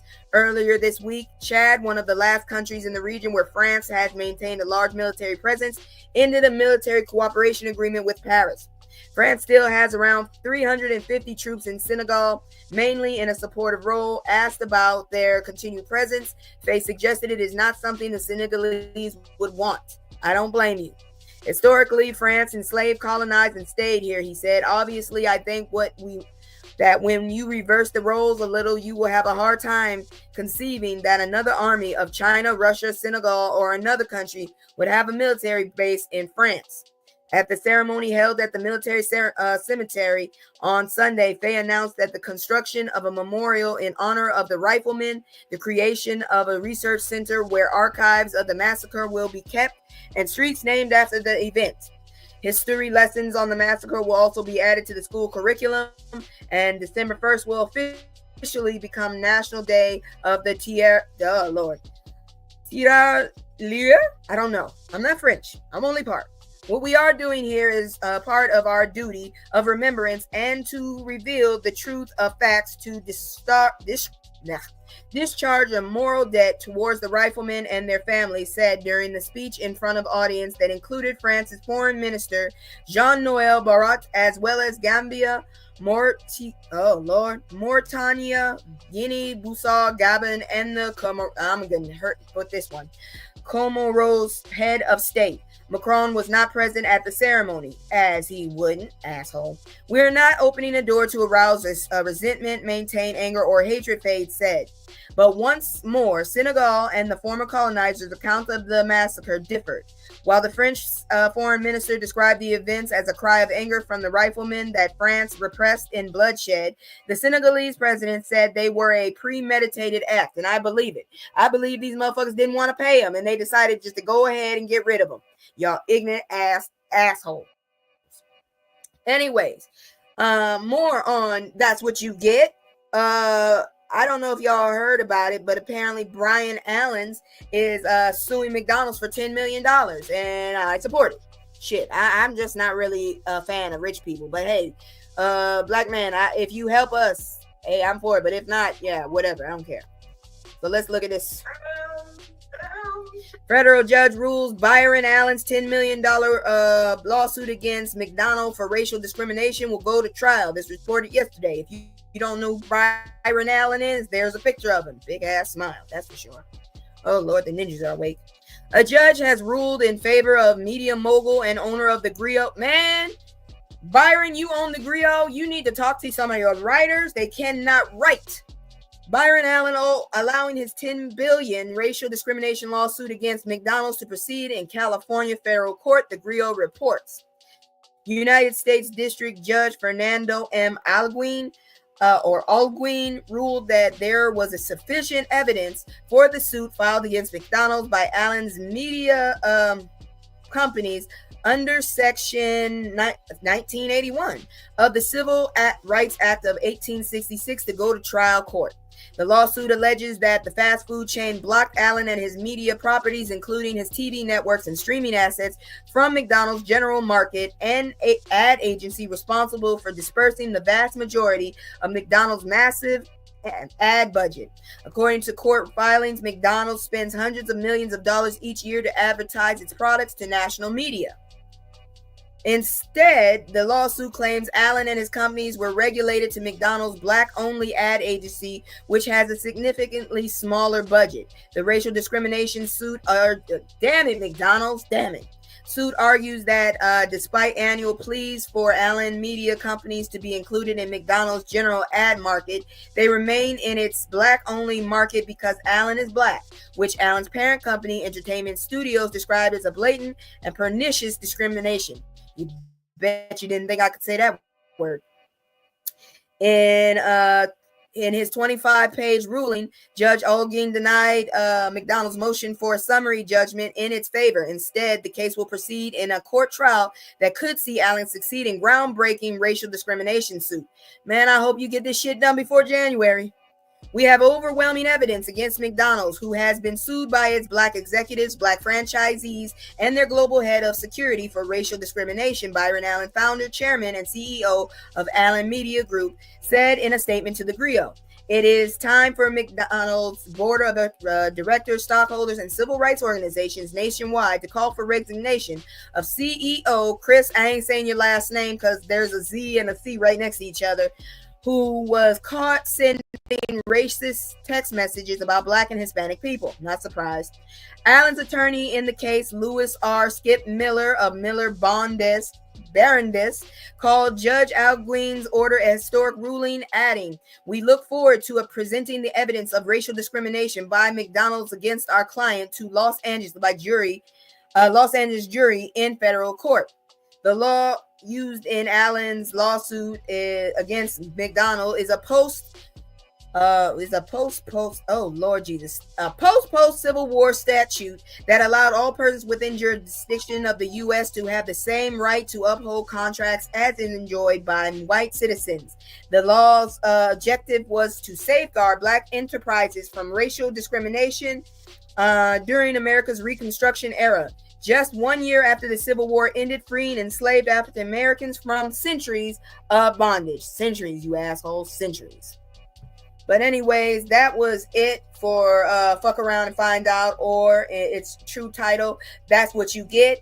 We're going to move into some of the states again, and then we're going to get into a lot of,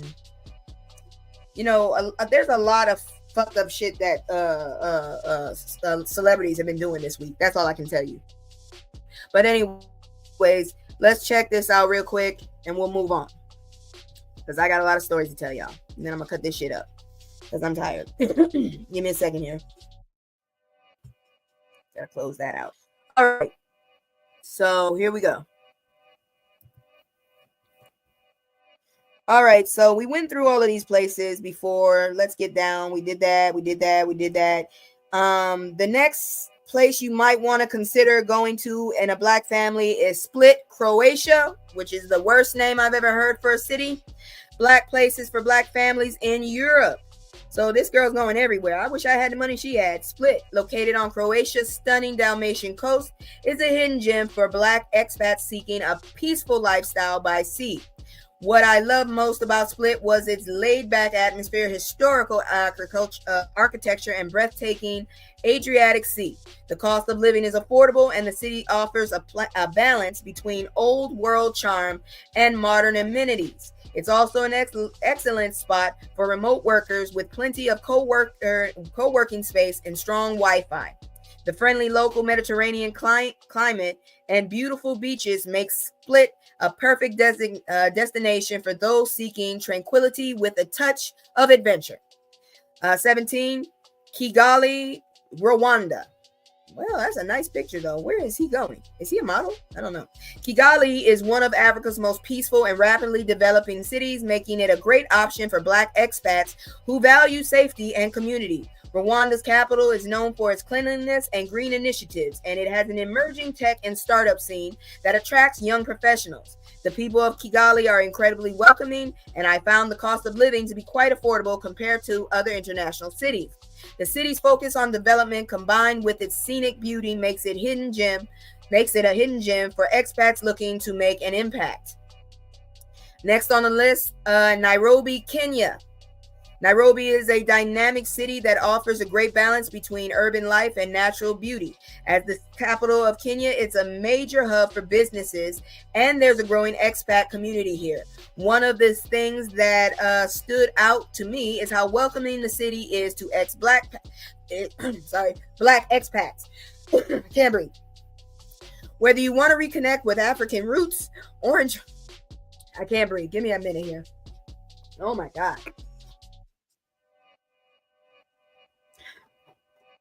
All right. Whether you want to reconnect with African roots or enjoy career opportunities in a thriving economy, Nairobi offers a vibrant cultural scene, great food, and a warm sense of community. The proximity to incredible wildlife and national parks also adds to a special touch. Yeah, that's it for me. I'm not going there if you got crazy wild animals. I'm not getting ate up. Not my babies, nah. Another place I'd be scared of, but it is an option, is Melbourne, Australia. Best place for African Americans, Oceania. Yeah, all right. Australia got crazy animals. Fuck that. Melbourne is known for its coffee culture, artsy vibe, and overall high quality of life. For Black expats, the city multicultural population makes it easy to feel right at home with excellent healthcare, public transportation, and educational opportunities. Melbourne is a great place for both individuals and families. The city's laid-back vibe, mixed with endless cultural events, concerts, and sports, makes it a city that's fun and full of opportunity. And finally, for tonight, Hong Kong, China. Hong Kong is a city where expats from all over the world come together, and it's truly one of the most dynamic places I've experienced. As an expat, I felt a strong sense of belonging in this bustling global metropolis. Can't read. With its vibrant culture, excellent transportation, and endless job opportunities, especially in finance and tech, Hong Kong is a destination for professionals. While the cost of living can be high, the high-quality healthcare, world-class shopping, and a large expat community make it worth considering. Plus, the city's international vibe means you'll never feel out of place. Expats here are from everywhere, making it easy to find your tribe. I, for one, lived in China. I'll tell you right now, you need another visa to get into Hong Kong. So if you think getting into China is it, don't even play. You're going to have to turn around and get a whole nother one. Time is running out and this list is fucking long. So I'm going to skip the giving nonprofit one tonight, but I will be back on it Sunday. I feel like Sunday is a better day for that anyways. So let's move on, and we are getting into some good news actually. So let's check this one out. It's great news, and it shouldn't take long. So let's look at it. It was reported on the 2nd. Give me a second. California bill aims to give slave descendants college admission priority. Man, y'all get this thing through like fast. Good on this man. California lawmakers are set to consider a bill that would grant admission priority to descendants of slaves at the University of California and California State University systems. According to the Associated Press, California Assembly member Isaac Byron is planning to introduce the bill seeking to address systemic inequities from slavery and its aftermath. For decades, universities gave preferential admission treatment to donors and their families, while those tied to legacies of harm were ignored. Byron said in a statement, "We have a moral responsibility to right those wrongs." The California Democrat noted that the reparations should be more than just monetary payments. According to university reports, Black students only make up roughly 4% of California State University and the University of California students' population. Repairing the harm and inequity that came from slavery and the policies thereafter is a much bigger process, Bryan said. The proposed legislation aligns with the recommendations paid by California's Black Reparation Task Force. Governor Gavin Newsom previously signed legislation formally apologizing for California's legacy of racism. Now, if we could get this in all states, that'd be great. However, Newsom vetoed a bill aimed to help Black families reclaim property unjustly taken by the government. You asshole. Byron's legislation will face a lengthy approval process, but he expressed optimism over its passing, saying lawmakers have a growing understanding of California's role in perpetuating inequalities. Oh, that's great. But y'all don't fuck the rest of the country. Yeah, okay, great. Okay, great. Yeah. Okay, great. All right. Now, the next story basically is another set of fuck around and find out, actually. I'm glad I didn't miss it. Black teen, had some issues. But before I go in them further, let's do my commercial. I see I'm by myself, but, I'm still going to do this shit because y'all need to know, and I'm going to cut it up if you need it. Let's check this out. It's just me and the fam. It's just me and the fam. It's just me and the fam. It's just me and the... It's just me and the fam, yeah. It's just me and the fam. See my little tay, that's my girl, that's my mascot. No one's go for hours, it's the hours till we pass out. Stay inside the house, turned up with the racks out. Stay inside the house, turn. All right, so Black teen was wrongfully detained by Myrtle Beach police, but she got the last laugh. That's good. I really wish we could just, dissect that motherfucker off of us. Seriously, nothing good seems to come from there. So a Black teen girl, Lanisha Hemingway, was wrongfully detained by North Myrtle Beach police back in May. Wait a minute, that's not it. Is Myrtle Beach in? I don't know where that is. I'm wrong, but I still don't like that damn state. You know the one I'm talking about. Shortly after the ordeal, Hemingway filed a civil lawsuit and she just received a settlement amount suggesting she got the last laugh. Officers were looking for a stolen Dodge Challenger on May 3rd when Officer Kayla Wallace informed dispatch she was going to conduct a high-risk stop on the 18-year-old's car. Body cam footage shows that after starting the search, Wallace says not it, implying that the vehicle was not the correct car police were looking for. However, Hemingway is forced backwards at gunpoint and handcuffed anyway in the video. The lawsuit in which the plaintiff was the city of North Myrtle Beach stemmed from Hemingway's claim that her constitutional rights were violated. The lawsuit was ultimately settled for $250,000 and no other stipulations were included in the agreement. Good, so she got hers. Damn it. Y'all some ignorant motherfuckers. I swear to God. I think you're just drunk on power. Really, I do. Anyways, according to local news outlet WPDE, Hemingway and her attorney shared the news in an emotional press conference last month. The police officers around the world are supposed to be here to protect us, not cause no one harm or trauma. That is what it said. Hemingway said, the incident with North Myrtle Beach Police Department ruined my life. I'm not the same anymore. Every night I'm up thinking about my life, about how my life would have been taken away. She also shared that she plans on saving the money and has hopes of opening a salon sometime in the future. In the meantime, she plans to support other victims of police brutality. Good on you, girl. I want to help out with the community, being an advocate, talking to people, Hemingway continued. People who went through this and see what have they gone through. Yes, that's what they wrote. See what they have gone through and what they've done to make themselves feel better. I just want to find people out there like me. Well, at least she means well. Girl, do what you got to do. I'm so tired of police fucking doing extra shit. If she wasn't guilty, leave her the fuck alone. Anyways, now it's time for fucking celebrity news. Let's look at it. Ain't nobody got time for this.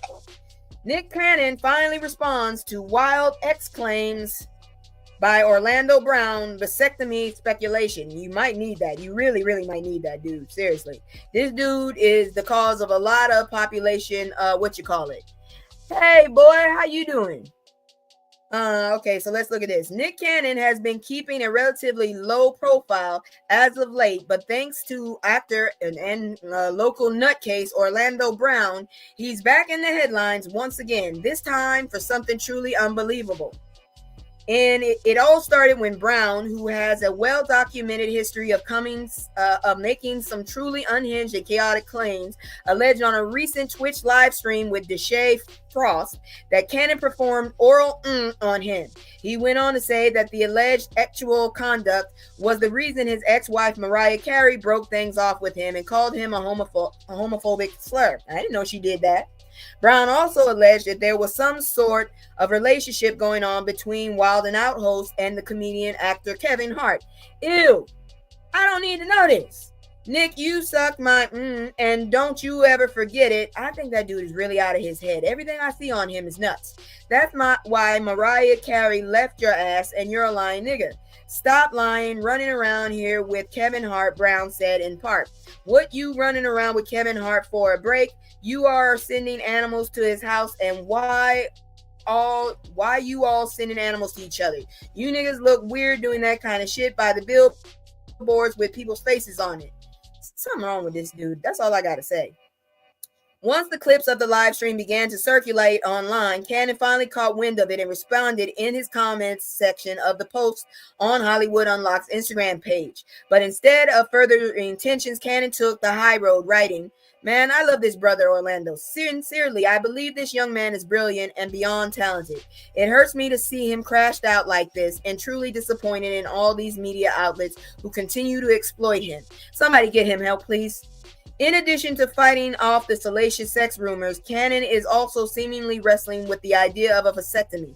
Having fathered 12 children already, the Drumline star has vacillated between whether or not to be he wanted to make that decision. Please do, sir. You are the cause of population pollution, sir. I hope these kids do not meet each other and don't realize they're related, sir.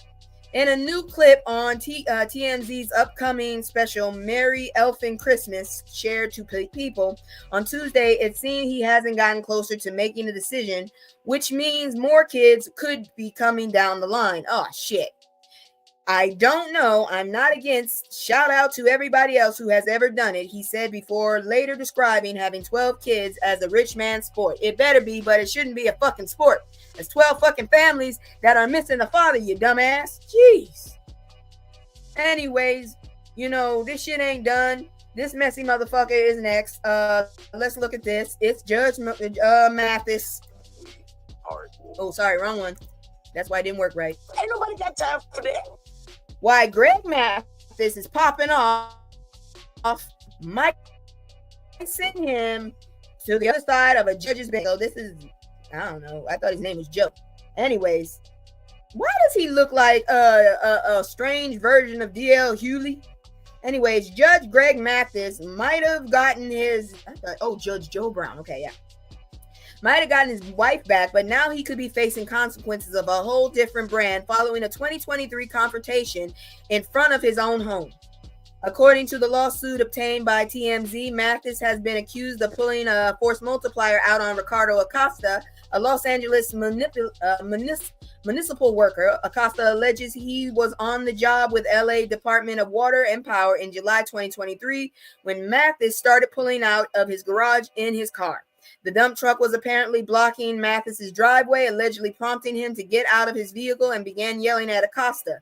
"Move the fucking truck out of the way," Mathis allegedly told Acosta. A heated argument then ensued when Acosta told Mathis, who at this point was standing behind the dump truck, according to the suit, to move in fear. God dang you, Samsung, you ain't paying me.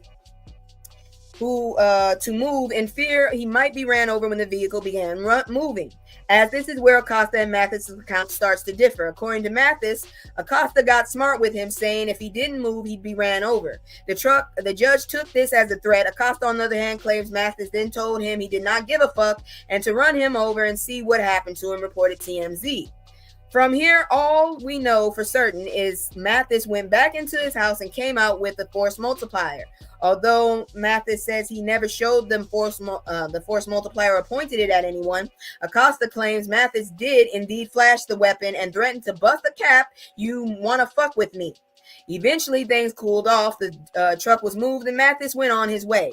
But now, Acosta plans to sue Mathis for assault and intentional infliction of emotional distress, although the lawsuit hasn't been filed just yet.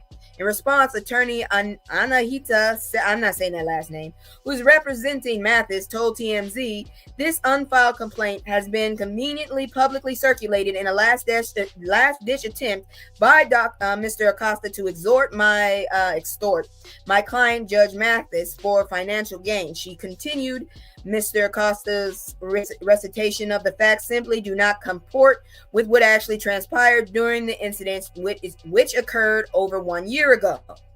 Dude, you did this 1 year? Goddamn. The attorney also said the LAPD did not even investigate Mr. Acosta's claims, speaks to their lack of merit. Should Mr. Acosta pursue this lawsuit, we will not only vigorously defend the case, we will file cross claims against Mr. Acosta for his illegal conduct and repeated defamation of my client. You know what? I don't know what to say, but I believe, I don't believe either of them, honestly. I believe it's just bullshit. And I honestly feel like Mathis was wrong. And I feel like he was wrong. I was wrong. But anyways, moving on. Ain't nobody got time for this. Kendrick Lamar and SZA are going on the Grand National Tour through North America, including Toronto. Mustard! And some mayo, if you don't mind. Anyways, good on them. They look like a little couple. Almost. That's a cute little dress she's wearing. I wouldn't wear it, but it's a cute little dress. Anyways, the following is an op-ed and the views are expressed by the author, so this is not really a real story, but we'll see what he has to say. I won't go too deep in. We all knew it was coming. Kendrick Lamar dropped his latest album, GNX, the Friday before Thanksgiving, and people have been yelling Mustard in reference to Kendrick's hilarious yelling of DJ Mustard's name on the song TV Off. This includes it seems DJ Mustard, who recently posted that he yelled it out while walking down the street, forgetting that he was referring to himself. Good times. Anyway, because Kendrick is the kind of artist who drops a project and then goes on a major tour to support it, on Tuesday, December 3rd, 2024, his press team spammed all of our inboxes with a press release announcing that Kendrick and SZA would be embarking on the Grand National Tour, a 19-city stadium tour that traverses North America. Makes sense. The show does the most major cities in the United States: New York metropolitan area, Los Angeles, Atlanta, Houston, Washington, D.C., Vegas, Philadelphia, etc. And one fun little show on June 12, 2025 in Toronto, Ontario, Canada. Oh shit. This guy. On the off chance that you've been literally living under a rock or were on a 12-month taping of Naked and Afraid or something, you know that Kendrick Lamar and one of Canada's greatest exports, I disagree, Drake, have been embroiled in a tiff. That has included allegations of crimes, legal actions, bops, and the absolute song of 2024, Not Like Us, where Kendrick Lamar out-Drake in a very convincible way. Drake is, of course, from Toronto, considering that not only have Drake and Kendrick repeated aim at one another in lyrical form over the past 9 months, but their crews, supporters, and fans have also taken sides. Doing shows in one another's respective cities really didn't seem like a thing that would happen, at least not right now. Drake is still Drake, though his shine has been heavily varnished, some because of Kendrick, some because those colonizer claims are starting to look more accurate than we'd like, no matter what business dictates you do. So, of course, when he decides to go on tour to support whatever thing he does, he's going to Los Angeles. I suppose the same can be said for Kendrick. Is he not supposed to go to Toronto because he's beefing with Wheelchair Jimmy? I guess that's dumb. Plus, Kendrick told us he loved New Ho King, a restaurant in Toronto. He's not supposed to go get his fried rice and dip sauce? Of course he is, especially after it is alleged that Drake shut down a show by TDE artist Sir in Toronto venue. I hope everybody has their popcorn ready because this is just diabolical. Like fam, after you go to the Super Bowl and perform Not Like Us, that is going wild for millions and millions of people to watch, you're going to do the same on Drake's home turf? I don't even know what to say here. If ever Kendrick wanted to make a point performing Not Like Us in Toronto to a sold-out arena that yells a minor in unison and then yells out, Mustard! is going to be the stuff of legends. I wonder who comes up with these schedules and venues. I'm assuming Live Nation gave Kendrick the list of venues and he was like, yep, Toronto. Now that I think about it, I'm actually surprised that he's doing the Toronto stop on June 16th, which is Tupac's birthday. Oh, damn. Considering how prominently and oddly Tupac has played a part in this whole fracas. That almost seems like an oversight on Kendrick's part. Either that or the venue was booked that day. Who knows what will happen? It's doubtful, but perhaps in that time between now and the start of Kendrick's tour, Kendrick and Drake will sit down with Farrakhan or whomever this current generation would hold in high regards and squash the beef and never hear Not Like Us performed again. And Kendrick's safety transverses Canadian soil while Drake digs into his bag and actually releases an album that demonstrates some growth or at the very least real ambition. Again, I doubt any of that is going to happen, and I'll just wait patiently while June 12th, 2025 is circled on my calendar. I don't know what to say. I'm honestly not going to be a part of that shit. I don't want to be a part of that shit, but what I will say is it's going to be good, I guess. It's going to be very interesting. We're going to move into some more of the Kendrick stuff. I'm going to get rid of one of these stories because I really don't want to talk about that dude. And we got a few more stories. It was a busy ass week. I'm so sorry if this is taking long. But anyways, let's look at this one right here. No, that one's a health one. That needs to move over here. Oh, wait, it's over here already. Okay, so I'm going to move on to this story right here. So let's check this one out too. Oh, shit, I never pulled it down. Cool, because it goes right together with it. So Andrew Schultz responds to Kendrick Lamar's warning to white comedians on treatment of black women. This was reported today. That's Ugly Man too. Yet another white comedian has responded to one of Kendrick Lamar's most discussed lines on his recent surprise album, G&X. On Whacked Out Murals, the intro to Lamar's album, he took shots at several people, most notably white comedians, saying on the track, "Don't let no white comedian talk about no black woman, that's law." While several comedians took umbrage with the line, including Gary Owens, many on social media felt like the bar was about Andrew Schultz, who infamously made some jokes about black women while on his podcast. Andrew Schultz flagrant with Akash Singh earlier this year. The guests on the podcast were James Duncan and Fuhad Dawadu of I Ain't Saying That podcast. Not only was Schultz criticized for the comment, but Duncan and Dawadu were chastised for laughing along with his jokes instead of admonishing him. The two black British broadcasters released an apology in the recent response to the backlash, but Schultz has stood his ground. That's an ugly motherfucker.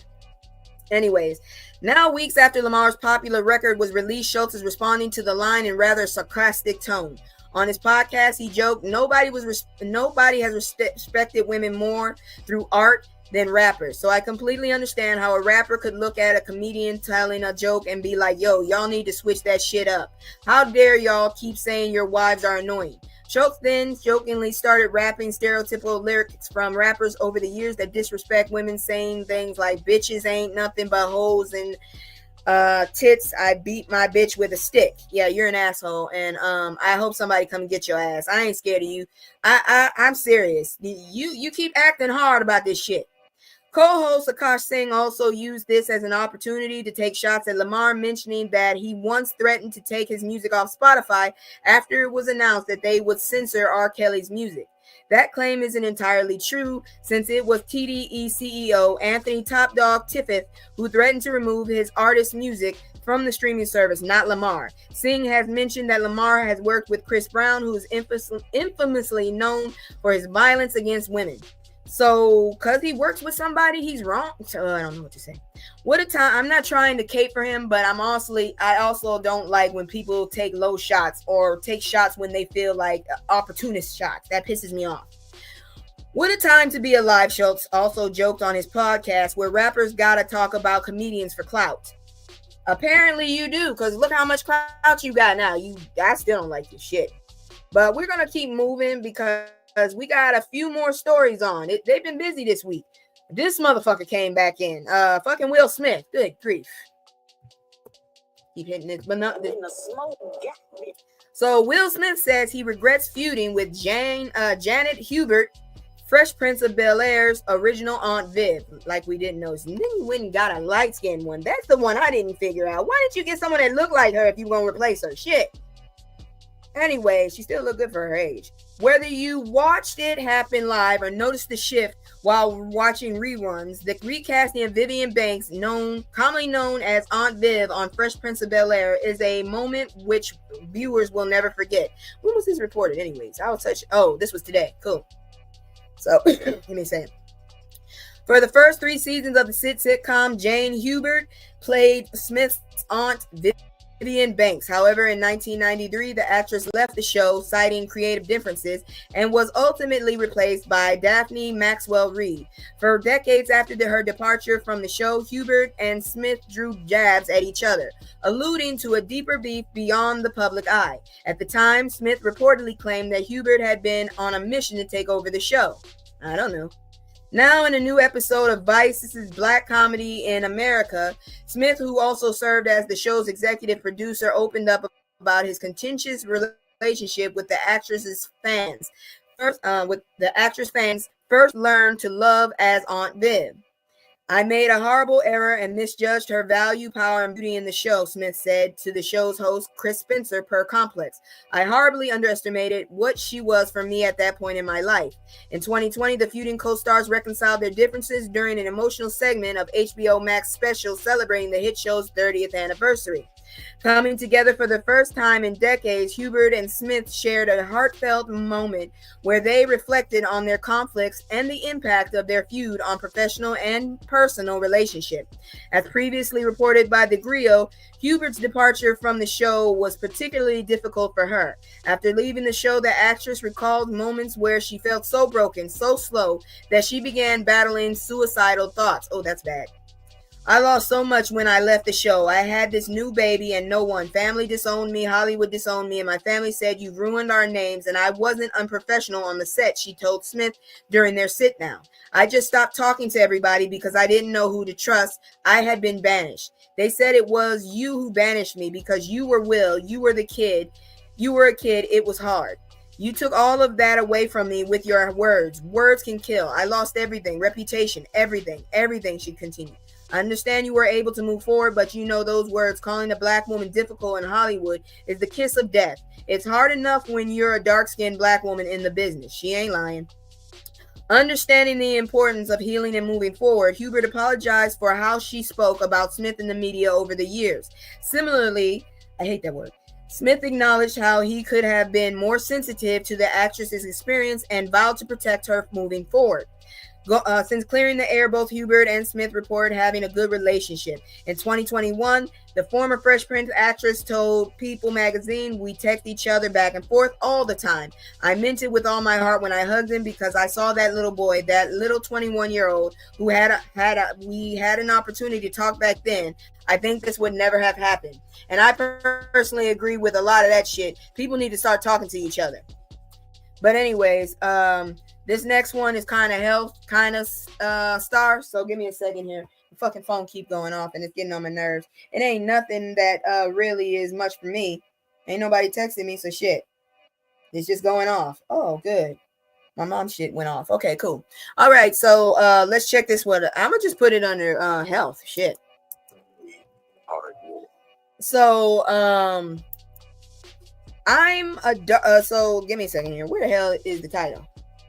All right, here we go. So Serena Williams shuts down ridiculous skin bleaching accusations. This was reported yesterday. I'm sick of them doing that. I wish they'd leave that woman alone. Serena Williams is setting the record straight about recent skin lightening accusations. On Monday, December 2nd, the retired tennis star went on Instagram Live to show fans her makeup routine. As Williams demonstrated the way she uses products from her brand, Win Beauty, in her glam, she took a moment to shut down the ongoing claims that she altered her complexion. She looks the same to me. And then I put just the neutral color. That is actually my skin color. And no, for you haters out there, I do not bleach my skin. Williams said, "There is a thing called sunlight, and in the sunlight, we get different colors." Yeah, that is true. The accusation began flowing on social media after the star shared a video of herself and her husband, Alexis Ohanian, volunteering at their daughter's play. During the Instagram Live, Williams explained how the lighting paired with the stage makeup she was wearing made her skin tone appear different. Yes, I'm calling you out on this because it's ridiculous, she told viewers. Everyone's like, oh, she bleached her skin. I'm a dark black woman and I love who I am and I love how I look. This is not the first time Williams has fallen victim to the skin bleaching rumors. In 2021, she posted a picture that has since been deleted, leaving social media users speculating if the star was using skin lightening products or intentionally using makeup to make her complexion appear lighter. Yes, you're cute. Very cute. My damn ninja cat. As previously reported by the Griot, skin lightening products are unfortunately prevalent in black communities, especially amongst black women. While some opt to use products to lighten their skin, Williams emphasized that it is not her thing, but holds no judgment towards those who do. And if people do it, that's their thing, and they have every opportunity they should. I don't judge, but you guys do, she added. But that's what this world is about, and I stay in my lane, the non-judgy one, and I keep it. But no, I don't bleach my skin, so we just kind of got to clear that up. Despite experiencing extreme prejudice throughout her career for her complexion, hairstyle, and body type, Williams has always been adamant about loving herself, even if social media critics don't.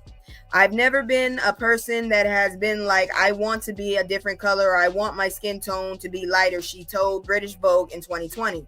I like who I am, I like how I look, and I love representing the dark women out there. For me, it's perfect. I wouldn't want it any other way.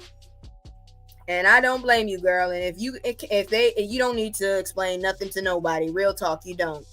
But anyways, I don't know why my phone is going off. I don't see no messages that mean anything. But let me look again. No, shit. All I see is sales and shit. Anyways, let's look at this one, and then we're gonna get to the crazy shit. I told you I had a lot to report tonight. Anyways, let's look at this one, and then we're gonna look at the crazy shit. We are at war. So stop listening to these tired 5 Ozempic Wegovy myths and save your health. This was reported today. Ooh, I didn't know you had to get a needle. Ew. On November 26th, the Biden administration announced a plan to require Medicare and Medicaid to cover weight loss medication like Ozempic and Wegovy for people looking to treat issues of obesity. According to a White House spokesperson, the plan would provide access to the drugs for over 3 million people across the country who use Medicare, as well as 4 million people on Medicaid, as NBC reports. But while this news makes some who have seen dramatic weight loss results with the help of the semaglutides wants to do a happy dance, others are skeptical about the impact it would have in our economy or our overall health.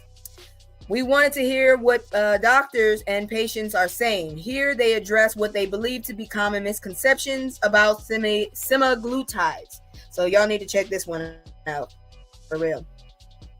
According to Dr. Addy, a Texas-based weight loss doctor, the ones that are successful on the medication are the people that put in the work, she says. They change their diet, they get enough fiber during the day, they're walking 45 minutes a day, they're strength training.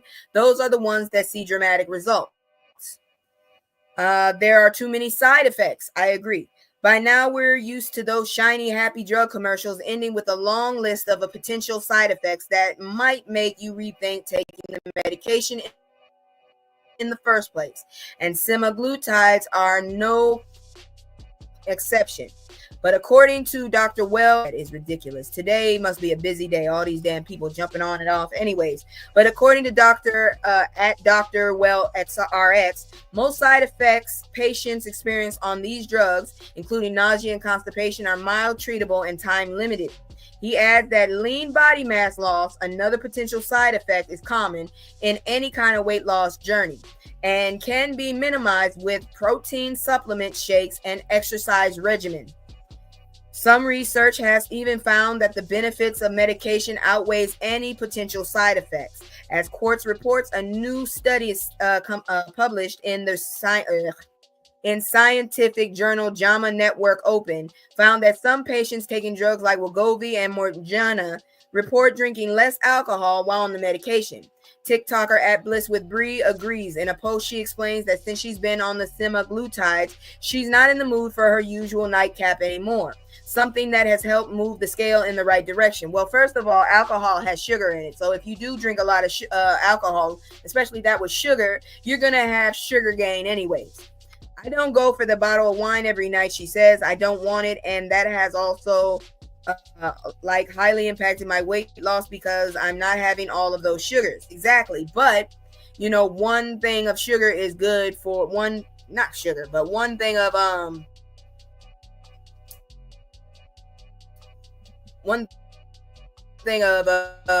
it's good for you. That's all I have to say. I don't know what else to say. I'm just trying to take something off. No, okay, I put somebody in timeout and I'm trying to figure out what happened, but I don't care right now. Anyways, holistic obesity. Okay, they say you're taking medication from diabetics who need it. One of the biggest arguments against using semaglutides for weight loss is that those people are taking medication away from diabetics who need it. They argue, though, that it depends on whether or not you are getting your drugs from a retail pharmacy, which offers a size-fits-all medication, or compounding pharmacies, which customize the strength or dosage of a medication to meet a patient's specific needs. If you are someone who is taking semaglutides for weight loss, if you are getting the actual diabetic medication, Ozempic or Mounjaro, but it is being used off the label, then technically speaking, you are taking away access from another diabetic who needs it, he says. Those who get their drugs from a compounding pharmacy, he says, are not taking access from diabetics because their medication would not be covered by insurance for a diabetic anyway. It's going to cost taxpayers way too much. Some skeptics of the Biden plan are concerned about the impact that the providing more access to those drugs will have on taxpayers. But CBS News chief medical correspondent Dr. John LaPook says the long-term benefits of a healthier population is worth the cost. These types of medications lower the risk of problems associated with obesity like heart attacks, strokes, and diabetes, he said. At first, the price tag of these drugs would likely be more than what we would save from lowering the cost of treating these illnesses. But you can't put a price tag on what it means to people to finally lose weight and be healthier. Some say you'll gain all the way back if you stop taking the drug. From what I've seen, you'll lose your ass. You've probably heard some people say that taking semaglutides is a lifetime commitment and that cutting yourself off could lead you to immediately packing on all the pounds again. In an essay for Times Magazine, Dr. Yoni Friedhoff, associate professor of family medicine in the University of Ottawa and the medical director of Bariatric Medical Institute, argues that any medication loses its effectiveness if you stop taking it. If you have high blood pressure and you start taking a medication that effectively treats your high blood pressure, you will have high blood pressure. And if you stop treatment, it'll come back, he wrote. Nurse practitioner at medically.blonde adds that the truth is a lot more complicated. She argues that it's important to separate obesity as a metabolic condition from having a BMI that classifies you are overweight or obese. The people who could lose the weight through lifestyle modification alone, if they continue with those modifications, they should not gain the weight back. On the other hand, she says people who are metabolically obese or live with the conditions such as PCOS, insulin-resistant diabetes, or thyroid problems may have a harder time maintaining weight loss once they stop taking their medication. Hey, all I can say is it's a lifestyle change. If you really want to lose weight and you don't want it to come back, it is a lifestyle change, and you just have to accept that. You're gonna have to get rid of certain things, or you're gonna have to sit up there and actually I really hate that. I fast every Saturday, and I do that for spiritual reasons, but it has helped me lose weight as well. So what can I say? We're down to our last story. I'm sorry if I was long-winded this time. A lot of stories, but a lot of them come from different areas. But this next story is the last one. It's the cuckoo one. So check out my commercial. Like I said, like, subscribe, share my shit. Get my numbers up, and maybe we can have a new show where we all can chat together. I take any kind of suggestions you have, but you got to come at me right. Check this out. God dang it. It's just me and the fam. It's just me and the fam. It's just me and the fam. It's just me and the. It's just me and the fam. Yeah. It's just me and the fam. See my little tay, that's my girl, that's my mascot. No one's go for hours, it's the hours till we passed out. Stay inside the house, turned up with the racks out. Stay inside the house, turn. All right, so lost dog found more than 400 miles after 3 weeks. What the fuck? Y'all were really looking for that dog after 3 weeks? That's love. That's love for you. And how the hell did he get that far away? That motherfucker was trying to get away from y'all. There's a picture of the dog right there.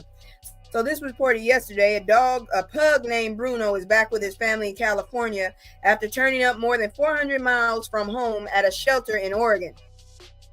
The Humane Society of Central Oregon in Bend said that the pug was brought in recently and scanned for a microchip, which identified him as Bruno, a 6-year-old dog reported missing in Sacramento, California. Bruno's owner, identified as Lorenzo, said his family left Bruno with the dog sitter on November 8th, and the canine ended up escaping from the backyard. The furry fugitive turned up 3 weeks later at an AM/PM gas station in southern Bend. Bruno's whereabouts for those 3 weeks and how he managed to travel more than 400 miles remains a mystery. I think maybe an eagle got his ass, real talk. Lorenzo was reunited with Bruno at the shelter on Friday. It will be a surprise to his kids who do not know the dog has been found, the shelter said on social media. Well, I don't know what to tell you, honestly. The damn dog ran away. I don't know how he got. Where the fuck was he going is what I want to know. Where were you going where you needed to travel 400 miles? Dude, I'm not going a mile if I ain't got to. I'm serious about that. I hate fucking driving. But anyways, that's it for tonight. I told you this week was full of a lot of shit. There were some stories I didn't go over because people I just didn't want to talk about anymore. And then it was a lot of shit going on this week. I'm telling you, this world is ending, and I don't want to be on this ride. So with that, I'm just going to say thank you so much for tuning in. I love y'all. Without y'all, I'd be nothing. And here's my outro. I can't stay. It's got to go. This ain't a home for my soul. Out here, stay. No, I always gotta go. This ain't a home for my soul.